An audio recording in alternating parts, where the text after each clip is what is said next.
Hello, and welcome to everyone joining us this morning. My name is Eugene Reichel, and I am the director for the Center for East European and Russian Eurasian Studies at the University of Chicago. Today's event, What Just Happened in Nagorno-Karabakh, Deja Vu or Geopolitical Trend, is also co-sponsored by the Center for Middle East Studies and the Posen Center, Family Center for Human Rights at the University of Chicago. I'd also like to thank our series staff members, Associate Director Esther Peters and Outreach Coordinator Matthew Weflin for all the work they've done to organize this event. Before we begin, a few housekeeping notes. First, a note on format. We will start with opening statements from each speaker, followed by 2 rounds of questions. The event will conclude with questions from the audience. Second, we'll have a short break roughly at the midpoint so you can stretch your legs or refill your coffee. And finally, the Q&A box is open and will remain open entirely for the entirety of the event. Please add your questions at any point during the conversation. You can direct your questions to a specific speaker or to the entire panel. Our moderators will do their best to get through as many questions as time allows. And now on to the event itself. I'm very pleased to introduce our 2 moderators for this discussion. Scott Gelbach is Professor, Department of Political Science and the Harris School of Public Policy at the University of Chicago. A political economist and comparativist, Gelbach's work is motivated by the contemporary and historical experience of Russia, Ukraine, and other post-communist states. He has made numerous contributions to the study of autocracy, economic reform, political connections, and other important topics in political economy. Known for employing a wide range of methods in his research, Gelbach has contributed to graduate education through his widely used textbook, Formal Models of Domestic Politics. Ripsme Haratunian is an instructional professor in the Department of Near Eastern Languages and Civilizations. Her research has concentrated on linguistic and cultural religious topics relating to Hittite texts, as well as aspects of Armenian culture like tradition and beliefs. The scope of her interests stretches from Armenian history and culture to that of neighboring post-Soviet independent states, as well as Indo-European studies and human rights studies. Thank you both for joining us today. And now I'll hand things off to Scott to introduce our speakers and their opening statements. Thanks very much, Eugene. Welcome, everybody. I think we have a great lineup as befits a conflict, a complex and multifaceted conflict. We have an excellent and diverse group of panelists today. I'm going to introduce each of the panelists in turn to introduce themselves, provide a bit of background on their interaction with events in the region, and a brief perspective. Following that opening round, I'll then turn it over to Hripsima, who will move on to some specific questions about the present nature of the conflict and what the future might hold. So our first panelist today that I'll introduce is Arman Grigoryan of Lehigh University. Arman, the floor is yours.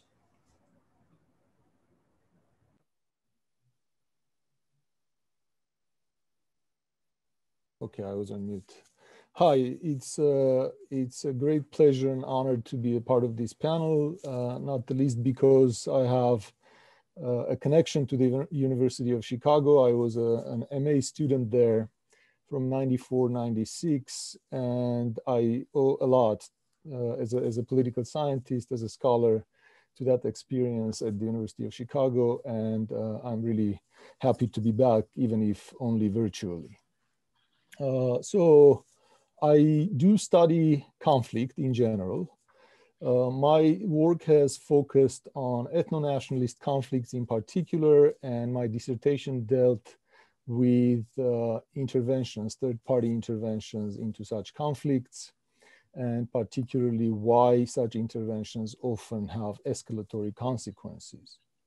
Now, I don't know if my interest in the Karabakh conflict is a result of my abstract theoretical interests, or my abstract theoretical interests are the consequence of having lived through the Karabakh conflict and other conflicts and political problems that Armenia has had. I was born and raised in Armenia in the Soviet Union, and I lived there till 1993. In any event, it is something that I have been continually interested in, even if my work has focused on other regions and other theoretical issues as well. Now, I want to say a couple of words of what I think about this conflict and how it diverges from a lot of the very popular views on the conflict. So if you look at much of the journalistic coverage or even some of the scholarly coverage, one of the most popular ideas dealing with ethnic conflicts in general, and this one in particular, is that this is rooted in the content of particular nationalisms, and this is rooted in ancient antagonisms, hatred, religious differences or religious antagonisms, etc. I mean, this is somewhat salacious and very popular. Journalists especially like to portray such conflicts in those terms. I think nothing can be farther from the truth, both for this conflict and for most of the conflicts I've studied of this nature. I think this is, in fact, the result of tragedy, and it is the consequence of something that has characterized modernity for the last couple hundred years. The opening statement in Ernest Gellner's famous book, Nations and Nationalism, kind of gives a key for understanding such conflicts, which is the incongruence of state borders with those of ethnicity, with those of culture. And clearly, this is a typical case of such incongruence.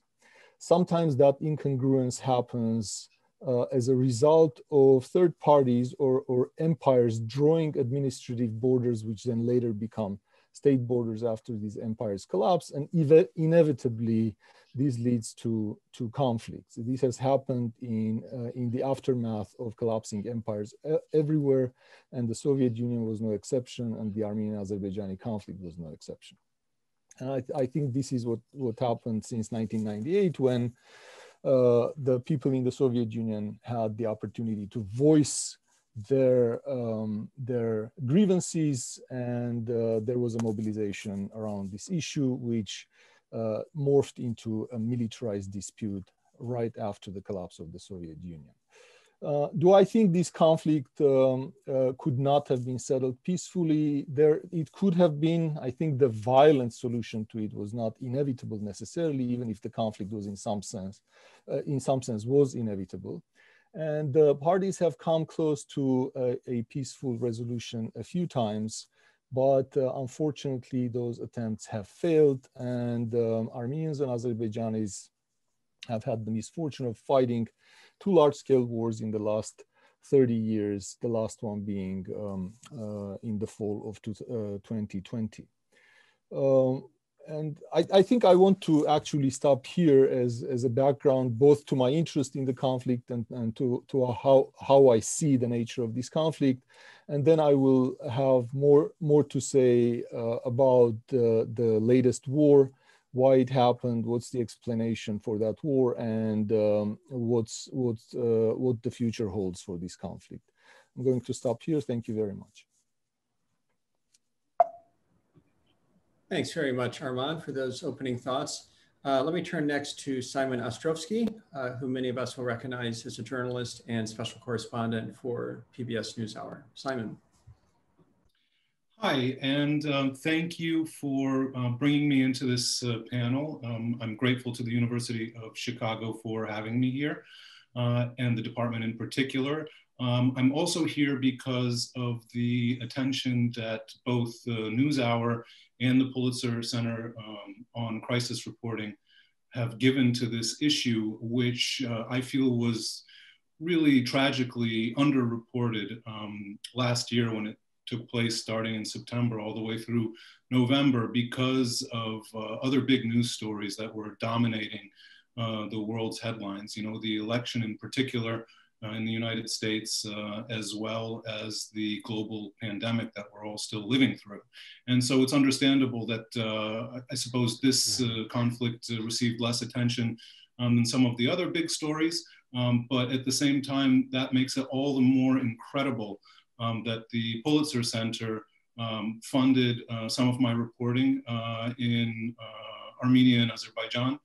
And that NewsHour devoted so much of its broadcasting airtime to a story that I think none of the other major American news networks devoted any resources to whatsoever, which is kind of crazy when you think about the fact that this was a war between two nation states that broke out in 2020 and perhaps was the most significant conflict to have started and ended in that year.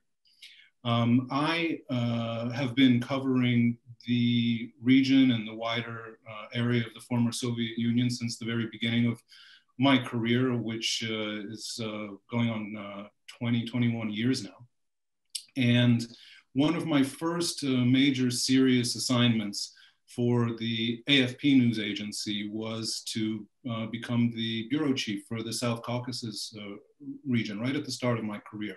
So I spent a long time covering Armenia, Azerbaijan, and Georgia. That was my patch. You know, sort of when I'm starting at around 23 years old for 3 years thereafter. So I've been familiar with the background of the conflict for a long time, even if I hadn't covered the particulars of the conflict until it erupted so violently again in September. And so in many ways, going back to the region was last year was a homecoming for me, for a region that I'd already spent so much time in when I was younger. And I want to say that I hope that my participation in this panel is going to focus on the fact that I might perhaps be the only person who's visited both sides of the conflict during or immediately after the conflict was taking place. I spent 10 days, 2 weeks, covering the Karabakh War in October from the Armenian side. I came into Karabakh from the Republic of Armenia through a town called Goris, and then spent 2 weeks in that area around Stepanakert and Goris, witnessing the war from the Armenian, the ethnic Armenian perspective.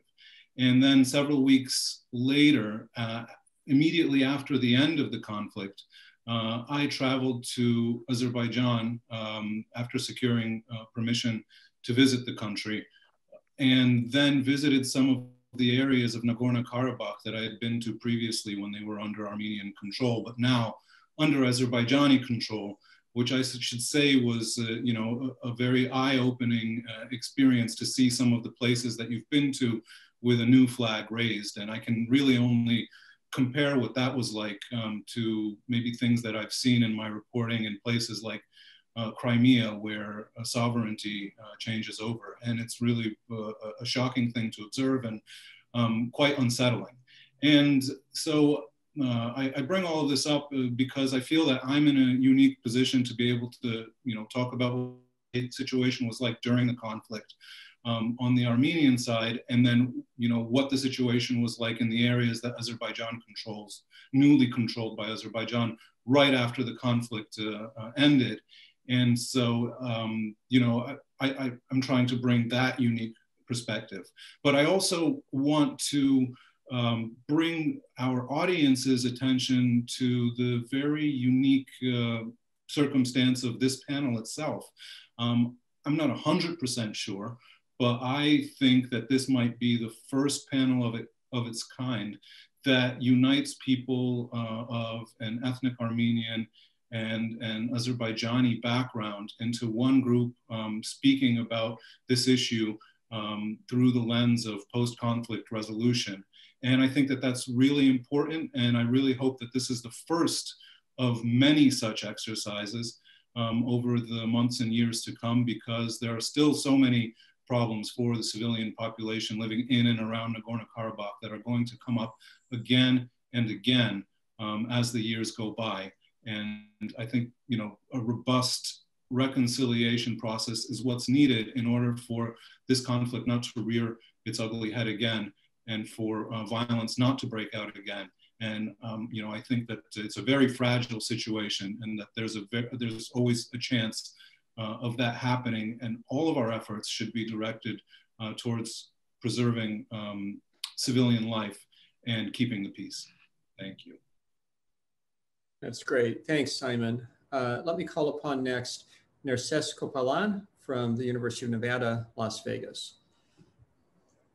Thank you, Scott. I want to express my gratitude for the University of Chicago for orchestrating this. My background is in international relations with a specific concentration on polarity, power configurations, and the sort of the overarching system-wide relations we see with power structures. Mostly hegemonic studies at the global level and hegemonic studies at the subsystem regional level, which kind of brings us into geopolitics. With respect to regional studies, you know, concentration on Eurasia or the post-Soviet space specifically, you know, in the last 10 years has concentrated on sort of studying the region through domestic politics, specifically comparative authoritarianism or hybrid regimes. And at the geopolitical level, your general sort of, you know, old school configurations of power actors. And so in that context, my assessments or the paradigmatic lens that I view the Nagorno-Karabakh conflict isn't specific to identity constructs or specific notions of nationalism or ethnic assessments. Where those are parts of it, I view the conflict through the lens of power politics and resource capabilities. In this structuration, we have to understand that the dynamics and the shifts in symmetry shape a lot of the narrative on the conflict, the behavior of the states involved in this conflict, and the potential outcomes. And so when we talk about, you know, the developments after 1994, you know, we had basically an attempt by Armenia to preserve the status quo by virtue of the symmetry of power. And in the last 10 years specifically, a sort of a concrete attempt by Azerbaijan to kind of shake that status quo and thus engage in revisionism because the status quo wasn't working for Baku. So you have two diametrically different perspectives, approaches to a conflict, but I think a lot of this was shaped by the power parity initially and then the power disparity through time. And so assessing these developments sort of through this lens gives us a more coherent understanding of where we went and how we got where we got. This is also important, but we're trying to kind of gauge and assess what the post-conflict resolution is going to be. As I noted, the alterations in power parity cannot tell us what's going to happen in the next 10 or 15 years. And so my assumption is that as these developments take place, I assume that these sort of the configurations will alter and we might see a cyclical approach to conflict, whereas one side gets more powerful than the other side. You would see a reignition because the underlying sort of embedded animosities between societies, between interpretations of history, between narratives, kind of perpetuates the problem that we're seeing. So collectively, you know, there's as we all know, is an extraordinarily multifaceted thing, conflict, but the driving factor in my assessment has been the power parity and the resource distribution. I think that's one part of how I observed these developments. The second part, to kind of quickly address, and we'll discuss this in depth, would be the internal regime dynamics. You know, when we study the region, we always talk about sort of the hybrid regimes, competitive authoritarian regimes, and a lot of the discourse has been to what extent was the initiation of this conflict, of the recent war, an extension of domestic politics, whether this was in Baku or you know, the dynamics, and whether, you know, the domestic developments in Armenia contributed to the sort of the inflaming of the war as well. So we need to kind of pay attention to a conveyor belt where we observe domestic regime developments, domestic assessments, and how this sort of translates into the conflict, into the broader geopolitical configurations. And finally, the unique thing about the 2020 war was that you had an external stimuli. You had an external actor that was very actively involved in the conflict. And so Turkey's role, while, you know, analytically could be somewhat mitigated by some observations, this mitigation cannot deny the fact that it was fundamental and crucial.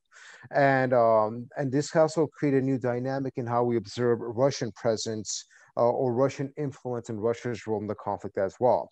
So, you know, I just want to kind of give two general sort of frameworks in assessing the conflict at hand, both a sort of the old school traditional geopolitical configurations, but also the important aspects of domestic regime factors and how this has shaped developments. And these are going to be very important in trying to assess what the post-conflict resolution is going to be, and could we potentially ascertain some kind of peace. I wouldn't hold my breath in the long term, but we could discuss about that down the line.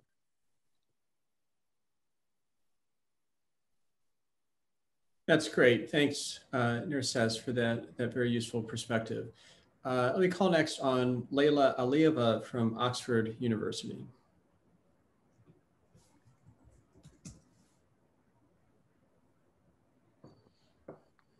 Hello, thank you so much for organizing this panel.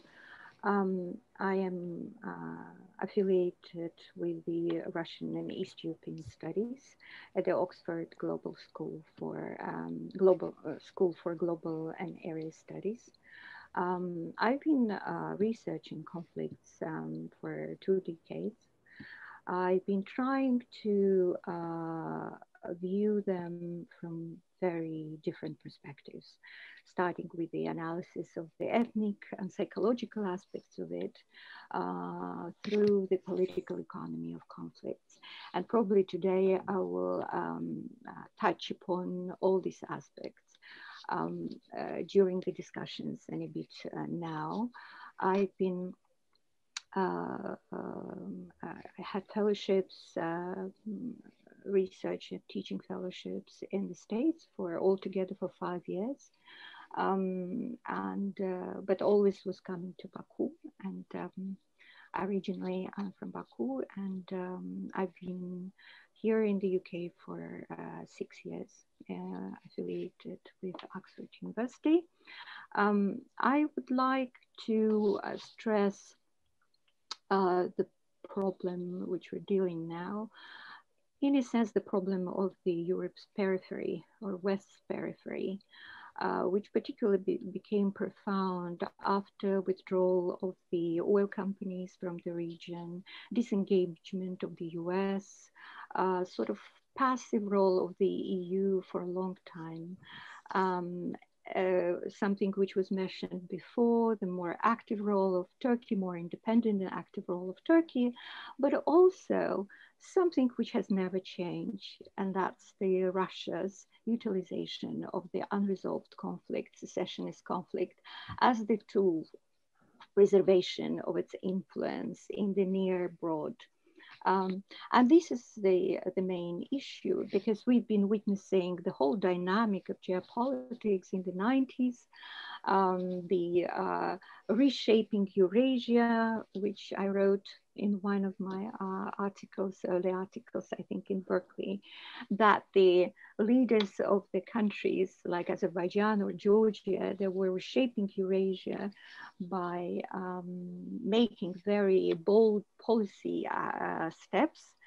In the conflict, you do have some differences as compared to the other, like involvement of the external actors, more than one. Like in the others, it's Russia. In the case of Karabakh, it's 2 states, Armenia and Russia. Historical grievances, which make manipulation also easier, political manipulation, and it's also civilizational divide, which paradoxically, both parties do not recognize or acknowledge as the source of the conflict, but which plays an important role in how the external actors, particular extra-regional actors, perceive this conflict and act on that. So later I will probably respond to the questions and will develop my other ideas too. Thank you. Thanks, Leyla. Great to see such a good audience, by the way. We've got over 80 folks so far. And let me just encourage everybody in attendance as we work our way through these opening statements and then a couple of subsequent rounds of questions from the moderators. Please feel free to put any questions that you might have for the panelists in the Q&A tab. We'll be sorting through those, and we'll try to get to as many of those as we can toward the end of the panel. So our next panelist is Arsen Hakobyan from Yerevan State University and the Institute of Archaeology and Ethnography of the National Academy of Sciences of Armenia. Well, thank you for this possibility for participation in this event. I'm Arsen Hakobyan. I'm anthropologist, and my research interest includes anthropology of violence, conflict, refugees, and diaspora studies. And in the context of this interest, I did research in the Karabakh conflict.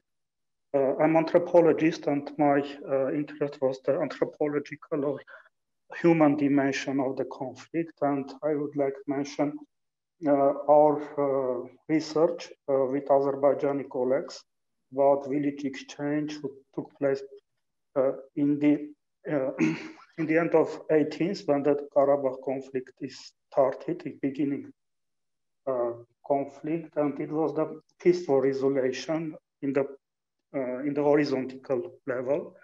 After that, when we did this research, the situation was not war, not peace, but it was the peace process was ongoing, and now we are different situation after the Karabakh Second War.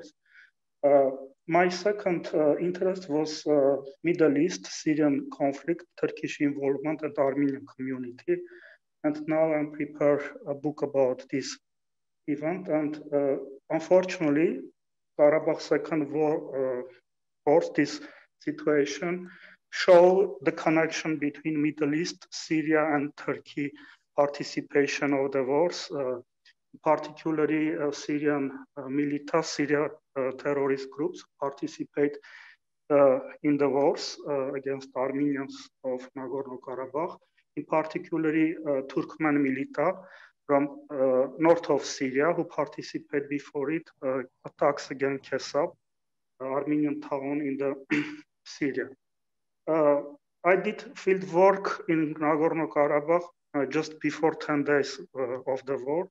And unfortunately, the human dimension now is very hot. I mean, refugees from Nagorno-Karabakh, and the situation with cultural heritage, religious symbols, and churches who was targeting during the wars.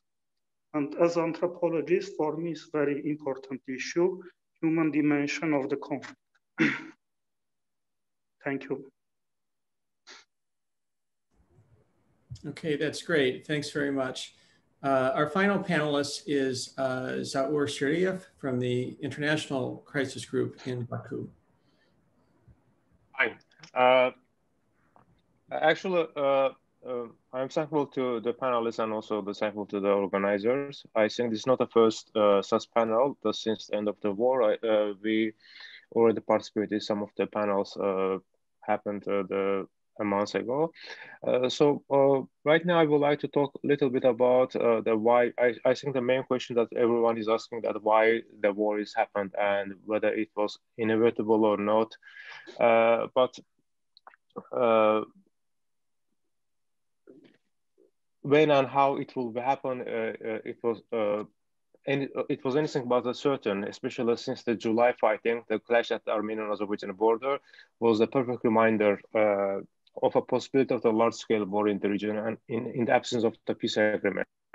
But this message was ignored by, I will say, the international audience, and there was a perception that the status quo can continue many years.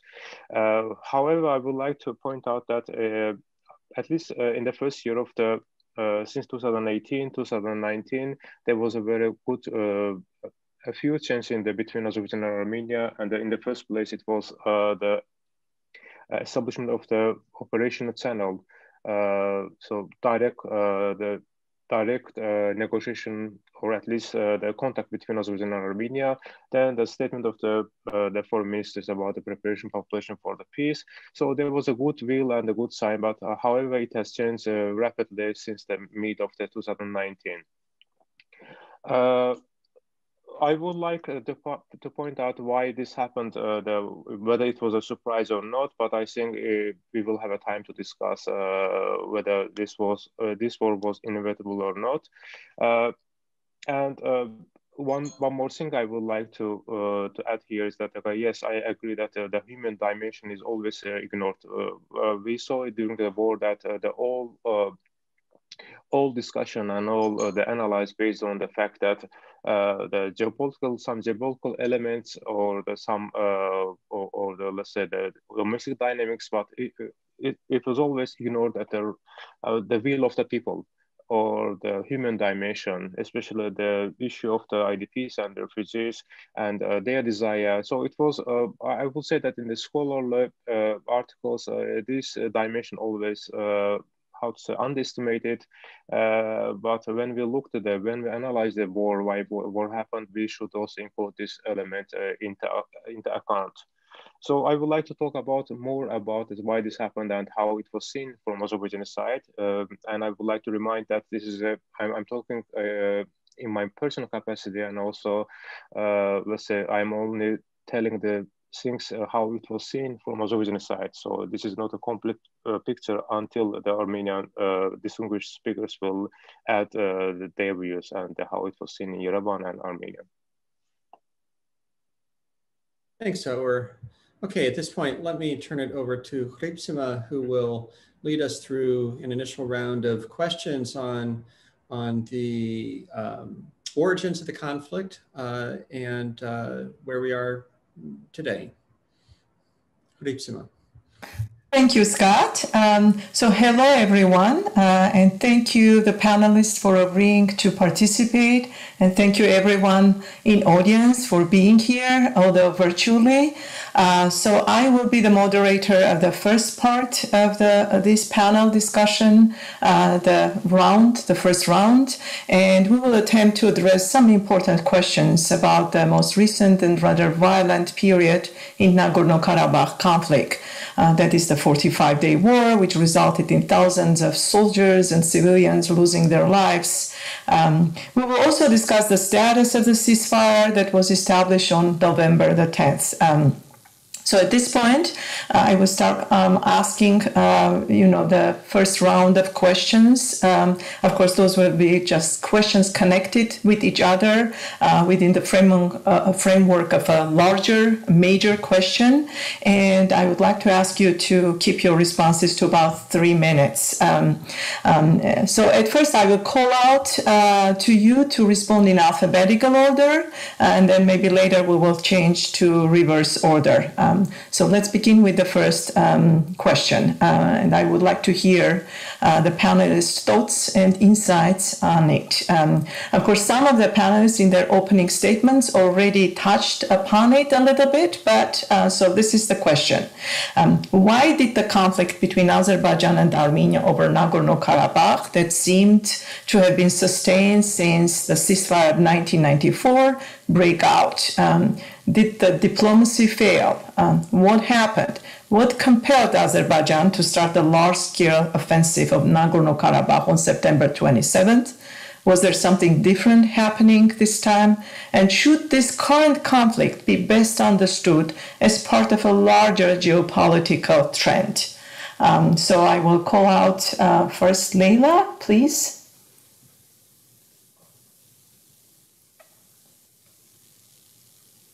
Thank you so much. I'll try to be brief. Well, first of all, we were dealing, usually I say that it's not so much important why it happened now, but in general, why war?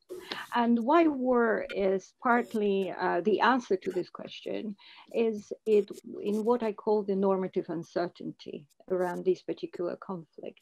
Normative uncertainty is caused by the very contradicting actions of international organizations, such as, for instance, you had a resolution issued by UN, 4 resolutions demanding immediate withdrawal of Armenian troops from the occupied territories, but no enforcement would follow. Rather, the military gains would be legitimized by the negotiation process within the Minsk group.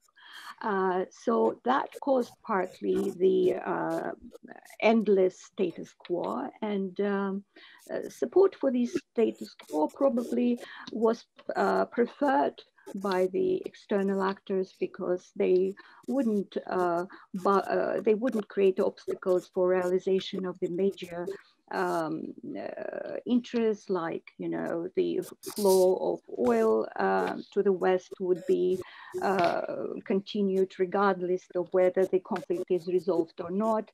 The failure of negotiation process is, of course, one of the reasons why this issue was full of risks of renewal. The other thing is the pressure of the humanitarian emergency, which happened, although many years ago, but it was like a serious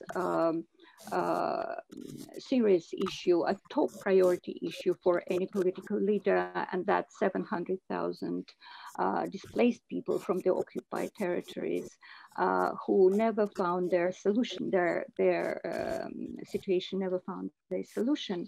So the other issue is changes in geopolitics, regional geopolitics, and I already said partly it's the more independent role of Turkey. The second is domestic changes in Armenia in 2018 and high expectations related to these changes, even in Azerbaijan, that, and it was, I would call it incomplete sort of liberalization of political situation, domestic situation, because it didn't extend to the conflict paradigm or security paradigm. Partly that was it. And so there was no liberalizing pressure, either domestically or from the external actors, on the discourse, security discourse. So I think that altogether, even taking into account the specific COVID environment, which sort of creates very special conditions with the, it seems I have to finish now. Okay, I will probably stop here and give the floor to the next. Thank you. Okay, thank you, Leila. So our next panelist to address this issue is Arman. Please unmute yourself. Thank you, Ripsime. So it is very often the case when you have a conference of this sort and a group of Armenian and Azerbaijani scholars get together, the temptation and the tendency is to take up sides and to defend a position, to defend the narrative, and specifically to talk about whose claims are more legitimate and how the conflict resulted in the non-recognition of the legitimacy of that particular side's claims. I'm going to break with that tradition in a couple of ways. First of all, I'm not going to talk about the legitimacy of the claims of both sides, because I think there is normative inconsistency and it is kind of embedded in international law, in international norms, and the debates about which normative perspective is superior. I think that's a dead end as a conversation. But I think we're going to have an opportunity to discuss that in a little more detail when we talk about solutions to the conflict. So instead I want to focus on a puzzle, which is, and it's a very interesting puzzle, and I'm actually thinking about writing I'm writing a paper about this as we speak. The puzzle is the massive divergence between the outcome of this war and the optimism about that outcome on the Armenian side. So the second way in which I'm going to divert from the typical pattern and the typical tradition is that my critical ire is going to be focused on the Armenian side, and particularly on the Armenian decision-making, not on whatever Azerbaijanis have done. Not because I don't think there are things to criticize on the side on the part of Azerbaijan, but I think if we're trying to understand in a focused way what explains the violent escalation, not just the conflict, but why this violent escalation happened, I think one of the most important keys to understanding it is to look at, to try and explain this divergence. And indeed, if you look at the behavior of the Armenian leadership for the 2 years following the revolution in Armenia, it's the behavior and the attitude of the Armenian leadership has been characterized by quite obvious optimism about their chances in case of a war, and the diplomacy on the Armenian side actually got harder. The bargaining position of the Armenian side got harder after the revolution. And this hardening of the Armenian bargaining position clearly was not justified by the outcome of the war, which can only be explained as a massive catastrophe.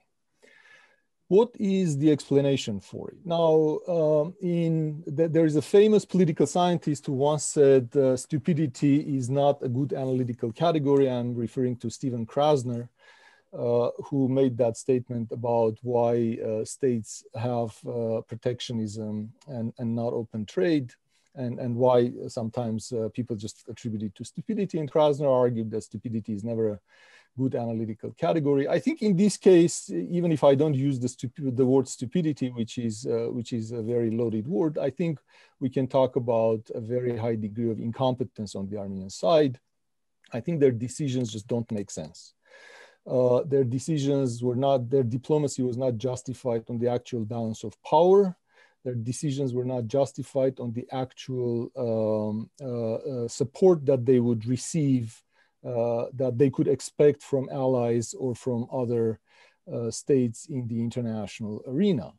And in fact, they were warned about this. The outcome of this war was not unpredictable. It was not only predictable, it was predicted, including by the general staff of the Armenian armed forces. There was a report on June 12th, 2020, and the report essentially warned the Armenian side that there is a war coming, the political leadership of Armenia, that there is a war coming and that Armenia's chances of prevailing in that war are very, very dim. And the Armenian diplomacy got actually tougher after that. One thing that can be like an explanation but go beyond the mere label of incompetence is that the Armenian leadership, I think, consisted of people who were, I'm going to take one more minute and then I will stop. The Armenian leadership, I think, was wedded to a kind of philosophy that in American academia people would describe as radical constructivism. Nikol Pashinyan and people in his environment were firm believers that the material reality is of very little relevance. What matters much more is the aspirations and the will to achieve those aspirations, and the material reality can be bent to those aspirations and to that will. Actually, I think radical constructivism is too nice a term for that philosophy.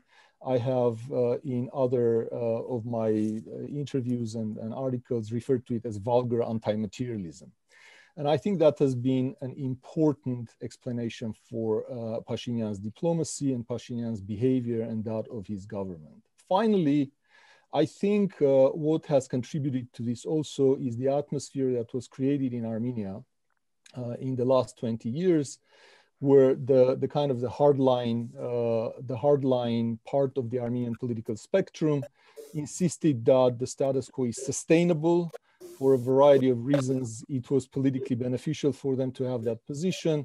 And they also made sure that this position was not subjected to critical analysis. And that, I think, to some extent, undermine the political immunity of the Armenian society. I'm going to stop here. There is one more element which needs to be discussed, and that is the geopolitical context, and particularly the behavior of Russia in this war, which is an important element. But I have already abused your patience, so I'll stop, and maybe I'll talk about that in the Q&A. Thank you. Well, thank you. Yeah, I'm sure there will be related questions from the audience to address in the Q&A part section of this discussion. So I'm now turning the floor to Arsen. Arsen, please. Thank you. In my opinion, it was obviously that 5 years ago, after the April escalation 2016, the second war will be. And the question was following when and how the second war will be started. Second war start 2020, the end of September, and the geopolitical situation was following. United States was busy with election. The Europe pandemic COVID, Russia was busy, Ukraine and Belarus question. And in this context, we will see Azerbaijani-Turkish relation and military cooperation. And during recent 5 years, Azerbaijan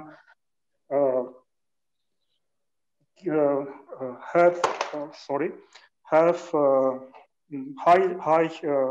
high level technical equipment. I mean weapons, drones, etc., etc. And the other problem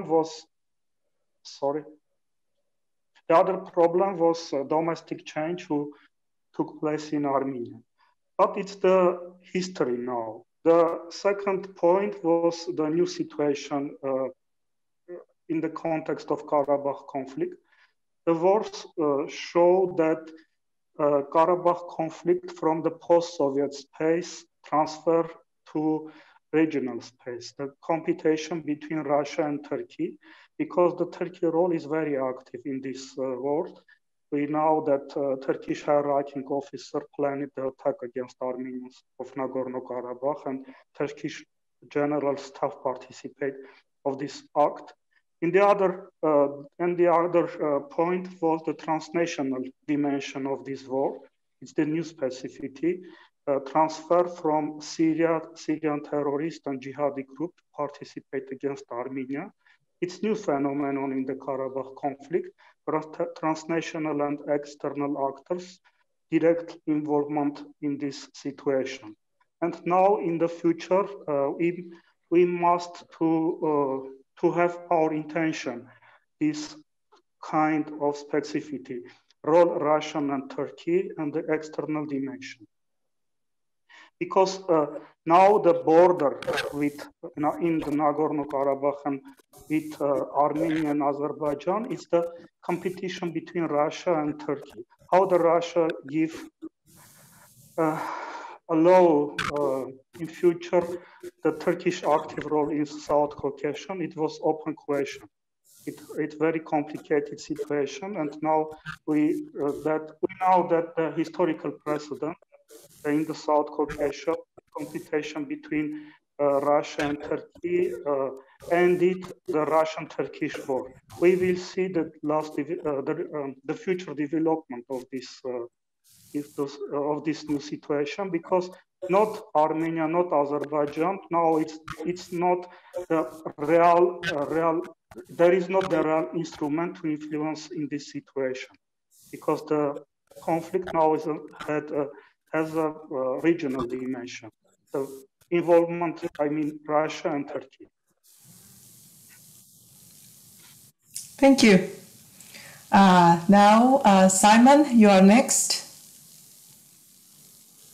So I want to take a little bit of a step back, perhaps for some of our audience that aren't as familiar with the details of the Nagorno-Karabakh conflict, because I think that a lot of people who come to the issue for the first time maybe don't realize that the Nagorno-Karabakh enclave wasn't the only territory in question during the time of Armenian control of the region.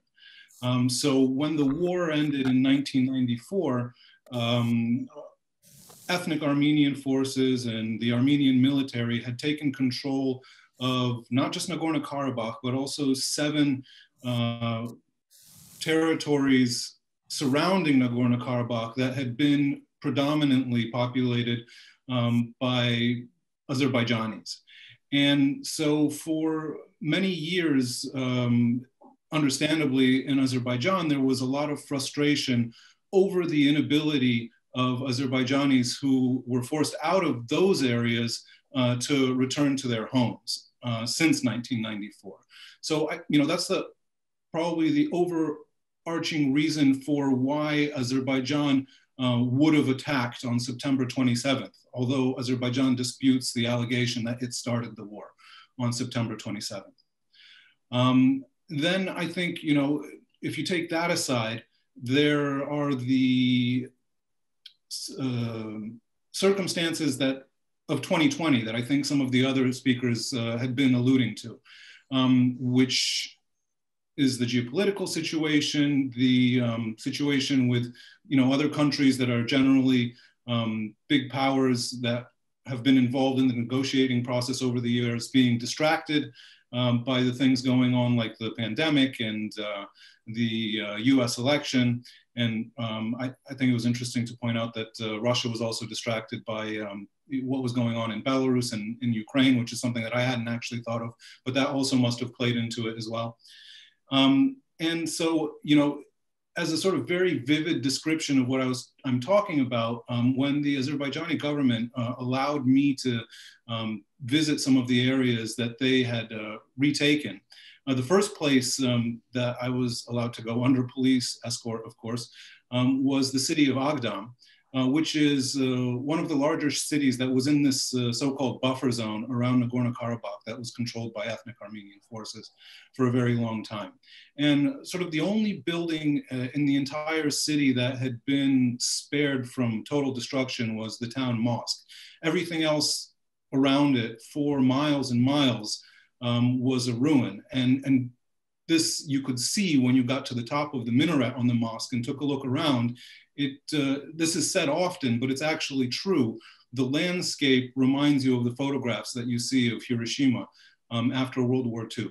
So, I think not addressing this is the fact that swathes of territory where Azerbaijanis used to live were now uninhabitable for Azerbaijanis and they could never return. I don't think you can sort of not talk about that as one of the main reasons behind why the war started. However, what we have now is a sort of equal and opposite situation on a smaller scale, where we see that what I consider to be the mistakes of Armenian stewardship of the region are being repeated by Azerbaijan so far. Armenians never found a way to come to an agreement with Azerbaijan that would allow civilians to return to their homes in some shape or form, which for me is the most important issue. Now we're seeing Azerbaijan not being able to find a way to allow for the return of Armenian civilians to the areas that they have fled from. So you've got about a third of Nagorno-Karabakh itself, not including the areas around Nagorno-Karabakh, that has been retaken by Azerbaijani forces. And the town of Hadrut in particular, which I also visited and under police escort by the Azerbaijani authorities, is the main town where this has happened, where ethnic Armenians have been forced to flee and have not been allowed to return. And when I visited this town, it was completely empty of any civilian population whatsoever, and it was being controlled by the Azerbaijani military and its interior forces, who had spray painted the entire town with their own names and the names of the towns that they hail from, destroyed a lot of the property there. And I went up to the church at the top of the hill where an Armenian cemetery had been vandalized, and some of the tombstones had been broken and were lying scattered around. And I think,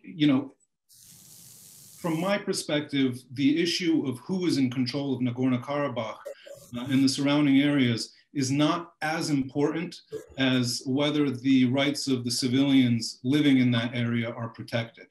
And I think for Azerbaijan to be able to portray its stewardship of the region as legitimate, it's going to need to find a way to allow those Armenians who left towns like Hadrut to come back and live in safety. And in order for that to happen, I think that there's going to be a process where some of the military who perpetrated some of the worst alleged war crimes during the conflict are held responsible. Because I can't see a situation where a civilian would feel safe going back to an area controlled by Azerbaijan unless some kind of justice for the crimes against civilians is served. And that's not to say that Armenian forces didn't perpetrate any war crimes during this conflict. They most likely certainly did, but the Armenians are no longer in control of the situation, so it's not up to them to allow civilians to return. And that's why I think it's so urgent more urgent for Azerbaijan to prosecute the perpetrators of alleged war crimes. And I think for our Azerbaijani listeners here, I think it's important to take on board the idea that it would be a huge mistake to repeat the mistakes of the Armenian stewards of the region when they controlled it. Well, thank you, Simon, for such a comprehensive addressing response to the question. Of course, you also touched upon other questions that will be arising from here. So let's give the floor to Zaur for the last panelist to address the question about why happened, what was the cause. Thank you.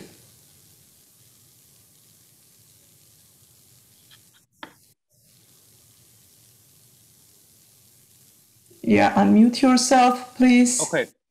Okay. Hi, I will join the Arman and I will not, let's say, to take part of the blame game that usually Azerbaijans and Armenian experts is doing during their discussion. So I think the question should be was the war surprise in the first place? Then we will find answers. The first, I think, the reason is that unlike the 2016 April escalation, it wasn't a surprise, at least in Azerbaijan. So obvious reason is that, first of all, the clash of the Azerbaijan and Armenian armies in the international border areas in July was a perfect reminder that the big war is coming. And also at the same time, a lot of things has changed in Azerbaijan that time in July, after the July. First of all, the foreign minister dismissed, and there was the larger rally. People demanded the liberation of the territories. And the most important thing is that 50,000 people joined, volunteered for the army for the new, the war. And the second reason might be is that unlike the 2016 April escalation, people has, for example, in 2016, when you ask any ordinary Azerbaijani citizen that what they expected from the talks, or how the talks are going, they will not have any answer probably. They will say that might be the negotiation is not useful, so and we don't see any result. But if you ask the same question before the war, let's say in the beginning of the September, probably they will say that, let's say there is no negotiation, so there is some provocative statements, or let's say there is a ongoing how to say the Armenian side is going to change the format.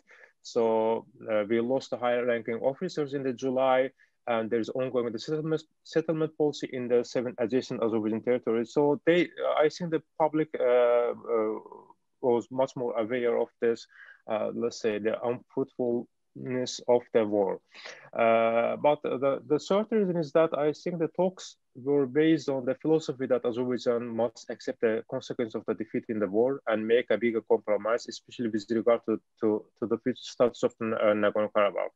And when until the last years, I think at least whether it was imitation or it was the real talks, as Arman pointed out, there was some golden moments during the talks.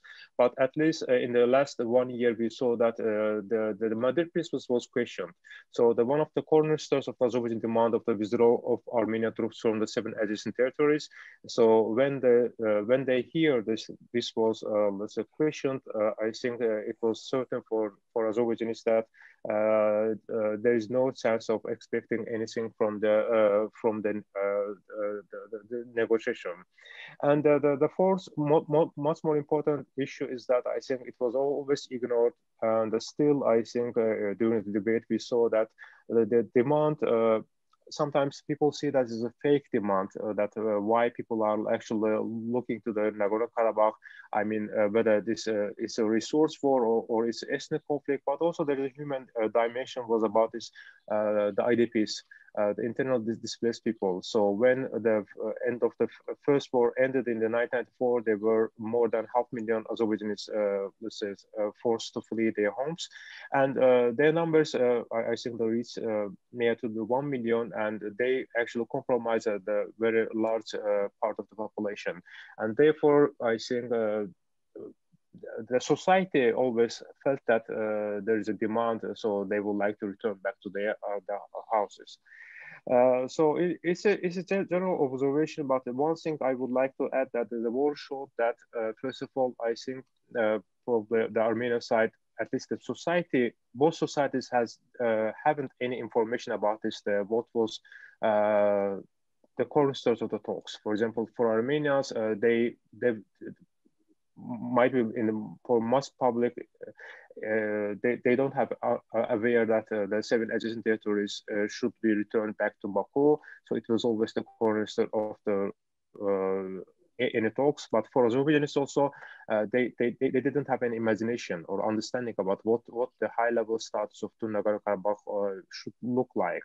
Or what's the status? Why this conflict has started, or what was the solution to the status? What's the offering on the table? So that's why I think this unawareness of the basic principles was also, how to say, a big surprise for both societies, I would say. Well, thank you. Now, Nerses, I'm sorry I skipped you, so let's give the floor to you. Thank you, Ripsma. That's fine. To avoid the sort of, the possibility of repetitiousness and analytical overlapping from my fellow panelists, I'm just going to basically address 2 general conceptual frameworks with respect to the structural assessment of the war. I think when we study and assess this war, there's been an important paradigmatic flaw in how the conflict has been viewed. And that's been mostly unidimensional with specific assessments of, as I noted, ethnicity, identity, so on and so forth. But I think there's a broader structural framework at hand. And this is twofold in my assessment. As I mentioned in my opening statement, the conflict needs to be framed through the lens of power politics and resource capabilities. That's the first one. Second, which I also noted, the conflict needs to be framed through the lens of what we call external stimuli, which is basically the role of outside actors that participated directly or indirectly in the conflict. Now, with respect to the first analytical framework, I will note that Azerbaijan simply won the arms race, okay? And this arms race had been taking place methodically, and it was intensifying in the last 10 years.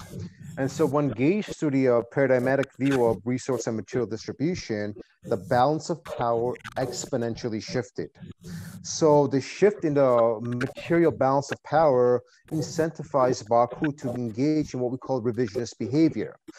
This began with sort of its low intensity conflict and gray zone tactics. This was followed by basically the 4-day war, which was a controlled form of escalation. And it culminated in the overthrowing of the status quo with sort of a declaration of total war in 2020. Doctrinally, when we look at the Armenian side, Armenia's continuous policy throughout this time was basically an untenable policy. And this was one of a status quo preservation, and if war did break out, a war of attrition. This did not work. Baku's policy was one of status quo revisionism and potential utilization of brute and overwhelming force. So the latter, to a certain degree, became possible due to the resource and power disparity that had developed in the last decade, thus shifting the military balance of power in favor of Azerbaijan. In this context, then, what we saw in essence was the punctuation of the symmetrical power parity and the subsequent asymmetry in resource capacity, which inherently shifted the balance towards Azerbaijan, hence their behavior or their initiation of the war. The second analytical framework, and I'm not going to go into this too deeply, kind of expands the geopolitical power configurations with the involvement of Turkey as an important component of war. There's been much developing literature on the details of Turkish technological and aerial support that was provided to Azerbaijan, but that's not what we want to discuss here with respect to time constraint. But I will note that Turkey offered Baku two important benefits. One was an international diplomatic cover, and two, geopolitical patronage. And we're going to come back to this later, I presume, but these have been two very, very important developments that actually strengthened Baku's posturing on top of the power asymmetry that had, to a large extent, developed. And so the outcome of the war has produced two different realities. And this has convinced me that while immediately we may have peace, and that peace will be maintained and enforced by the Russian presence. Unfortunately, in my assessment, the long-term trajectory does not look very favorable. Whereas, for example, Baku views the Nagorno-Karabakh issue resolved, Armenian society, on the other hand, is going through the same collective sense of humiliation and anger that Azerbaijan suffered after 1994. In this context, the talk in Armenian society is more of a temporary peace, one that will allow for recovery and a future reinitiation of the conflict. Very similar to what we saw in Azerbaijan after 1994. And what we're seeing, there's a body of scholarly literature that kind of demonstrates how the effect of defeat on a state's behavior creates incentives for future initiation of conflict. And so the notion of a post-defeat aggression, for example, and we're presuming a 10 to 20 year period, includes, considerations of failed political objectives, emergence of crude nationalism, and a collective emotional desire for, revenge or reputation building. And these kind of empirical considerations, for the most part, were consistent with Baku's behavior after losing the First Karabakh War. And I do expect that they will also be consistent with Armenia's behavior after the military shortcomings of the recent war. So some have already mentioned this, but I think as far as the post-conflict status quo, the new status quo is going, this may very likely be, with minor alterations, a similar cyclical development to what we saw after 1994. Thank you, Nerses. Of course, we will talk a little bit more. We'll concentrate on the conflict resolution and the status quo in the next round. And thank you, everyone who participated and responded to the first round of questions. Now we will follow up to the second round of questions. So the second question, the general major question, will be concentrated on the ceasefire itself that was established on November 10th and was brokered by Russia. And the questions are, so how would you characterize the ceasefire? How and in what circumstances was it reached? And what are its most significant aspects and implications, be it political, economic, cultural? We already mentioned a little bit, some of the panelists touched upon this. And then in your opinion, is it likely to hold? And if so, for how long, the ceasefire? And I would ask the panelists to keep your responses within 3 minutes so we can have a break at exactly 12:30. We have 18 minutes, 6 panelists, 3 for each. Thank you. So let's start with the first person. I think we will go reverse alphabetical order. So Zaur, you will be the first. Thank you. I think that first of all, November 9 statement is not a classic ceasefire agreement because the document contains many provisions. In fact, was a part of the negotiation between the sides, especially those related to the return of the territories, adjacent territories. At the same time, opening of the transport corridors and communication lines and the gradual normalization is reflected in the document. So which is actually was somehow the part of the negotiation in the 90s and in the 2000s between Azerbaijan and Armenia. But there are the many unclarity in this document, which is when it comes to the mandate of the Russian peacekeepers. So the document reflects only the length, how long the Russian peacekeepers will be in the region, but there is no clarity about the limitation and activities of the peacekeepers. So. And also the humanitarian the issues. So humanitarian issues is right now dominated by Russians. So, but it was the document stipulates the involvement of the UN agencies, and at the same time the return of the IDPs and the refugees to their homes. So it's not only include Azerbaijanis return to the 7 adjacent territories, but also also in general the return of the people back to their homes. So as so Simon pointed out, I think this should include also the return of the Armenians to the places under Azerbaijan control. Also, it should we can assume that it should include also the return of Azerbaijanis to some place that they lived before the first war, for example, in Stepanakert, or let's say in Martuni, or in other areas, or in Khojaly. So that this is not only one-sided. I don't agree with Simon that it's only Azerbaijan has a responsibility. Let's say return of the people who displaced. Also, there is a responsibility in general in this the conflict parties in this respect.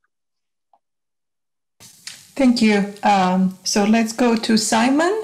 Simon, you are next. Yeah, I want to thank Zaur for pointing that out. He's completely right when he says that there were Azerbaijanis who were living in the area that's considered Nagorno-Karabakh proper before the conflict, which ended in 1994. And of course, I would welcome, and I hope everybody would welcome, the opportunity for Azerbaijanis who had to leave those areas during the First War to be able to return to Nagorno-Karabakh proper. In the areas that are now under the protection of the Russian peacekeepers, as well as the areas that are under control of Azerbaijan. That's completely right. And I think both sides have to make a lot of steps towards making it seem possible for the civilians in question to feel that it's safe enough for them to return to those areas. And I feel that both Azerbaijan and Armenia so far over the entire history of the modern conflict since the Soviet Union dissolved have not shown an ability to make the civilians from the opposite ethnic community feel safe in areas controlled by them. And I think that's predominantly where efforts should be focused on now in terms of reconciliation, is that whichever group controls whichever territory, they need to stand up and say, they need to stand up and not just say that members of the opposite ethnic community are welcome to come there.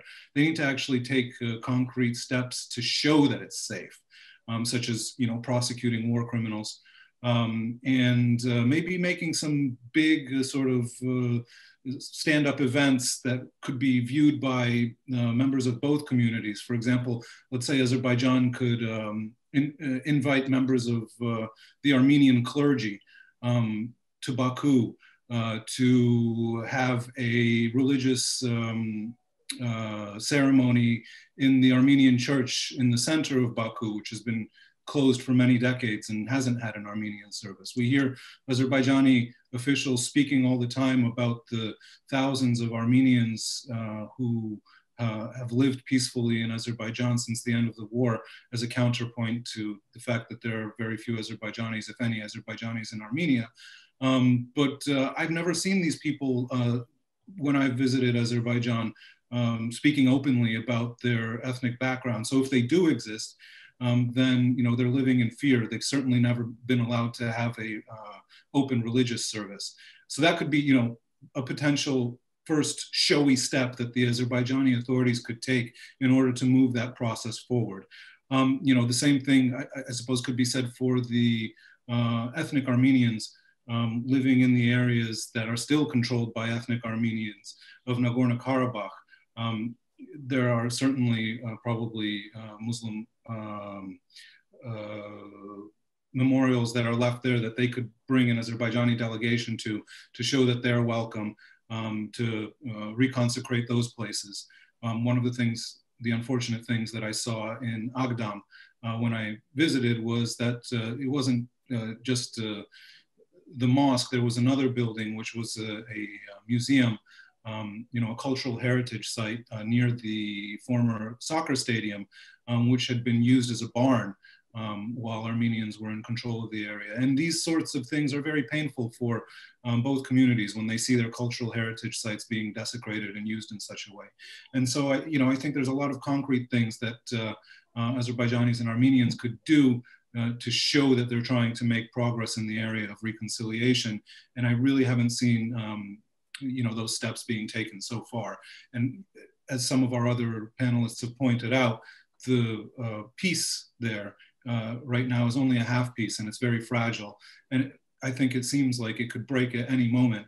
And these are the sorts of steps that need to be taken in order for that not to happen and for more civilian and military lives not to be wasted. Thank you, Simon. Now, Nerses, you are next. Thank you, Hripsime.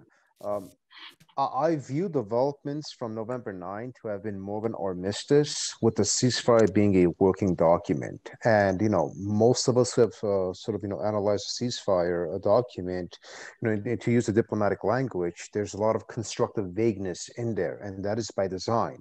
And I think that Russia purposefully designed the ceasefire document in a way that would allow Russia to be the arbiter of a lot of these gray areas within the document. And what this has produced is a lot of uncertainty on what certain points of the document constitute, and very diametrically opposed interpretations of the document as well by both sides. And so this allows Russia to kind of step in and determine to some extent, or at least referee, the interpretation of the document. We saw this recently when you had the trilateral meeting in Moscow, where both sides sat and basically Russia kind of dictated terms on how certain point of the ceasefire is going to be implemented by both sides. And so that's one part of it. So what we're seeing is Russia kind of shaping reality in the ground by potentially shaping certainty with respect to the ceasefire, the document. There's also the broader issue would the ceasefire eventually lead to a broader peace development. There's been a lot of discourse that the peace negotiation is underway, that what we're seeing right now is a small step towards that. But the ceasefire in of itself, as it stands, is a foundational document. But I don't think either side is happy with it.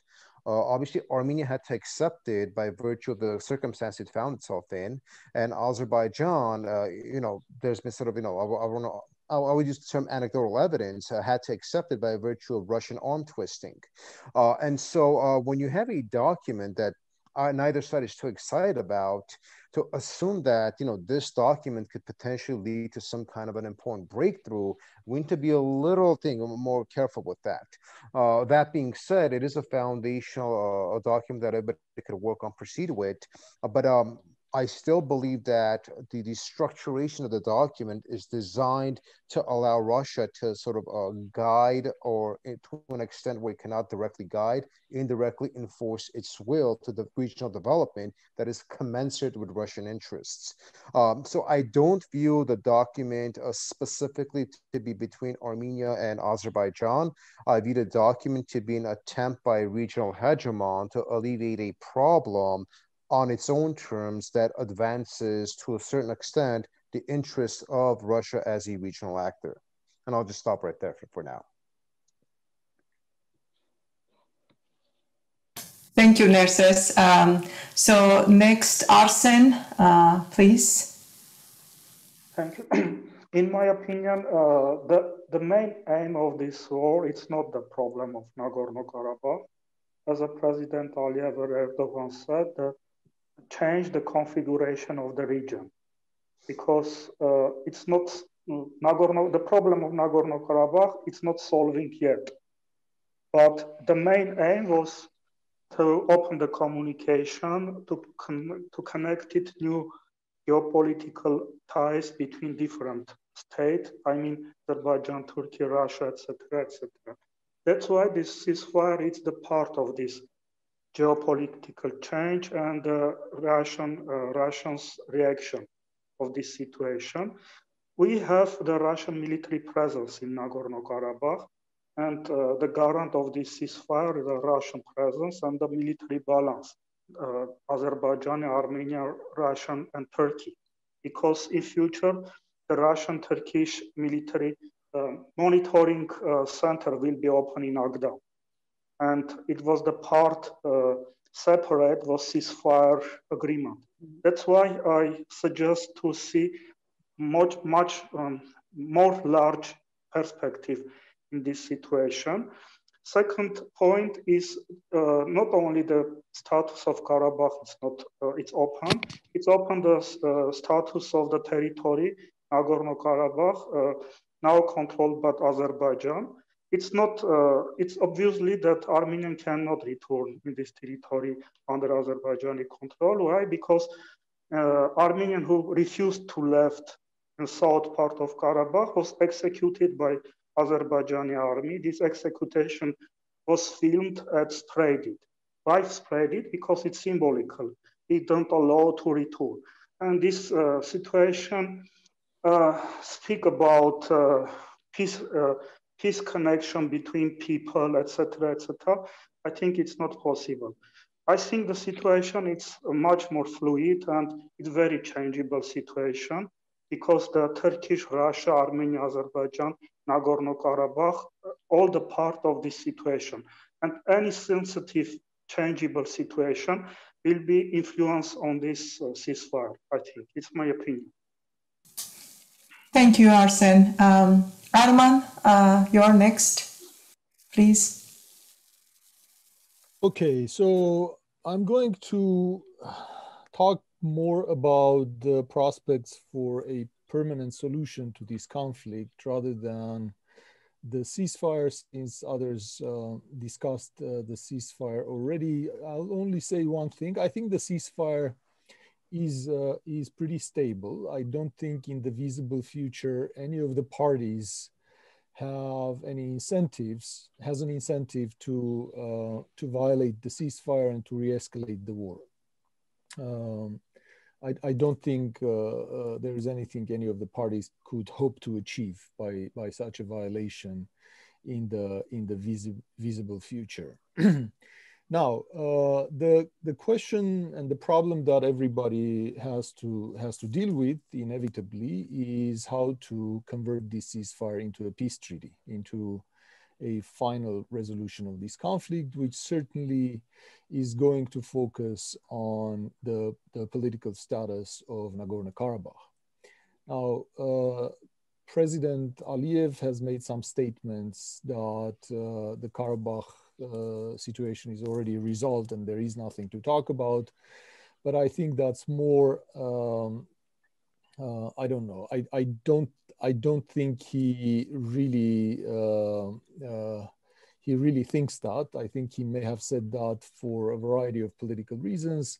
but objectively it is not solved, and it is also, unfortunately, probably for Mr. Aliyev and for Azerbaijan perhaps, it is not simply up to him to make that statement and to think of the conflict as resolved. I think the issue of the status of Nagorno-Karabakh is inevitably going to be a part of a final resolution, a peace treaty between Armenia and Azerbaijan. Now, is such a treaty possible? And we talked about, we already kind of came close to discussing this earlier.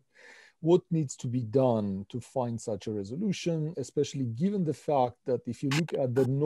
May I interrupt you, because of the time constraints, that issue, actually, that question, the resolution question, we will discuss in the next round of question. Yeah, thank you. I'm very much sorry.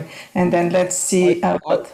I'm totally confused about this organization of questions, and I thought this was the last round of questions, and it involves... That come next after the break. I'm sorry. Yeah, I'm sorry for the confusion. Then I will speak then. Thank you. Yeah, exactly. Yeah, you will have your time. Sorry about that. Leila, so your opinion about the ceasefire, more of the question about ceasefire and will it hold and the circumstances of it? I think there are two views on what happened, positive or optimistic and pessimistic. The pessimistic view is that basically Russia was the main winner of this war because it actually is now in the ground, and because Karabakh, in a sense, Azerbaijan was the last bastion of all the secessionist conflicts where Russian peacekeepers were not present. Many find it in Azerbaijan, the general opinion is very negative about it, that it's a major deviation from the very substance of the national nation state building and formation. So it was very consistent resistance to Russian presence of the Russian troops on the territory. So it's a very difficult trade-off. On the one hand, you resolve the issue of humanitarian emergency of 700,000 IDPs, but on the other hand, the cost seems to be quite high. Nobody sees Russia as a stabilizing force, rather than a force which can destabilize situation whenever it needs to meet its aims and purposes. The positive views are mainly heard from the West, some part of the European states who apparently they're viewed like delegated the peacemaking function to Russia. In general, I think Azerbaijanis with this conflict and this second war, they discovered the civilizational Europe. They consider that whatever was been doing, whatever was done in terms of coverage of the conflict, the sort of arrangement of various events related to that, political statements, they were very asymmetric and they were based on this civilizational sort of dimension. And this is contrary to the substance events in the region, because we see Iran more sympathizing with Armenia, Azerbaijan more cooperating with Israel. So I don't think that in general, external mediators always make conflict easier to resolve, because they bring in their own problems, their contradictions, relations, for instance, with Turkey, although you heard voices in Armenia that we need to establish normal relationship with neighbor, we need to destroy the image of enemy images. They called for destruction of the enemy image with Turkey and Azerbaijan, and it's actually, we'll speak about it the next term, as I understand.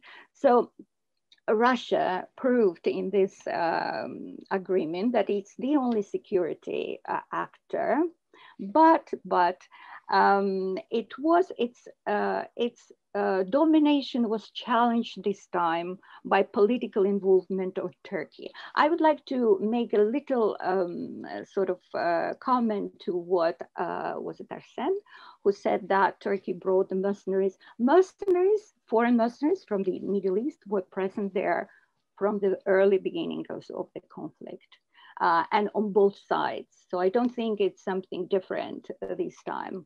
I think it also should be put in the context of the additional level of the Europe and Turkey relationship, which bring another dimension of sort of tension in this conflict. Let me stop here.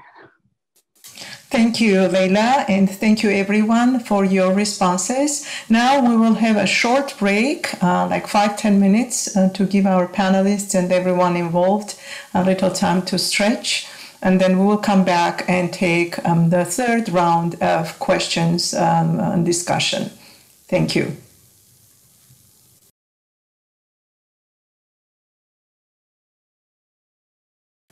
Hello, everyone.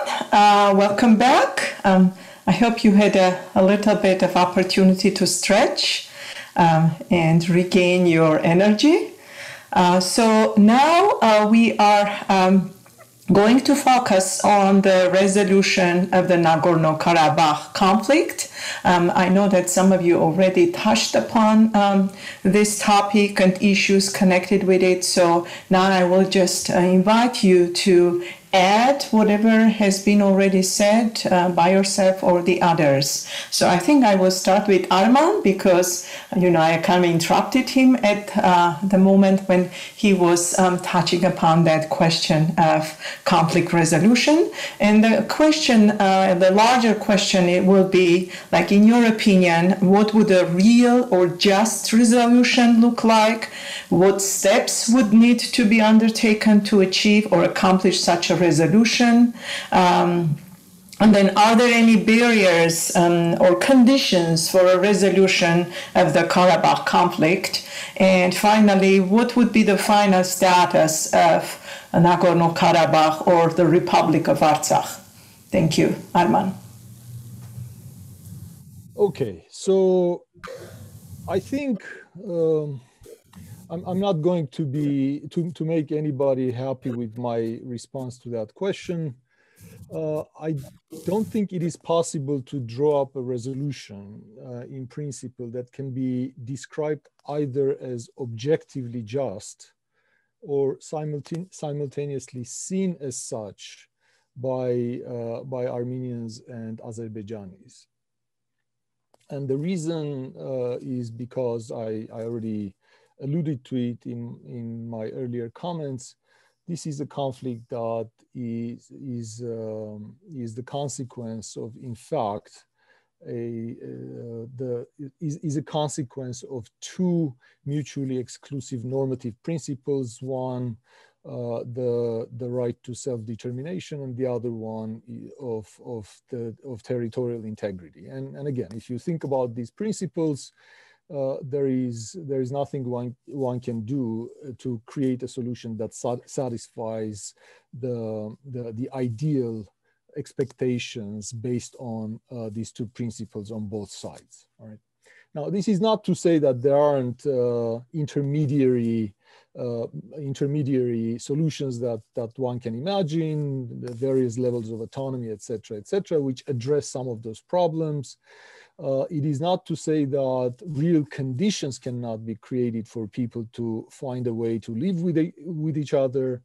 I think, in fact, it is possible to find solutions that would not make both sides or either of the sides happy, but but it will address the minimal expectations, and it will be a solution that will be minimally tolerable for the two sides.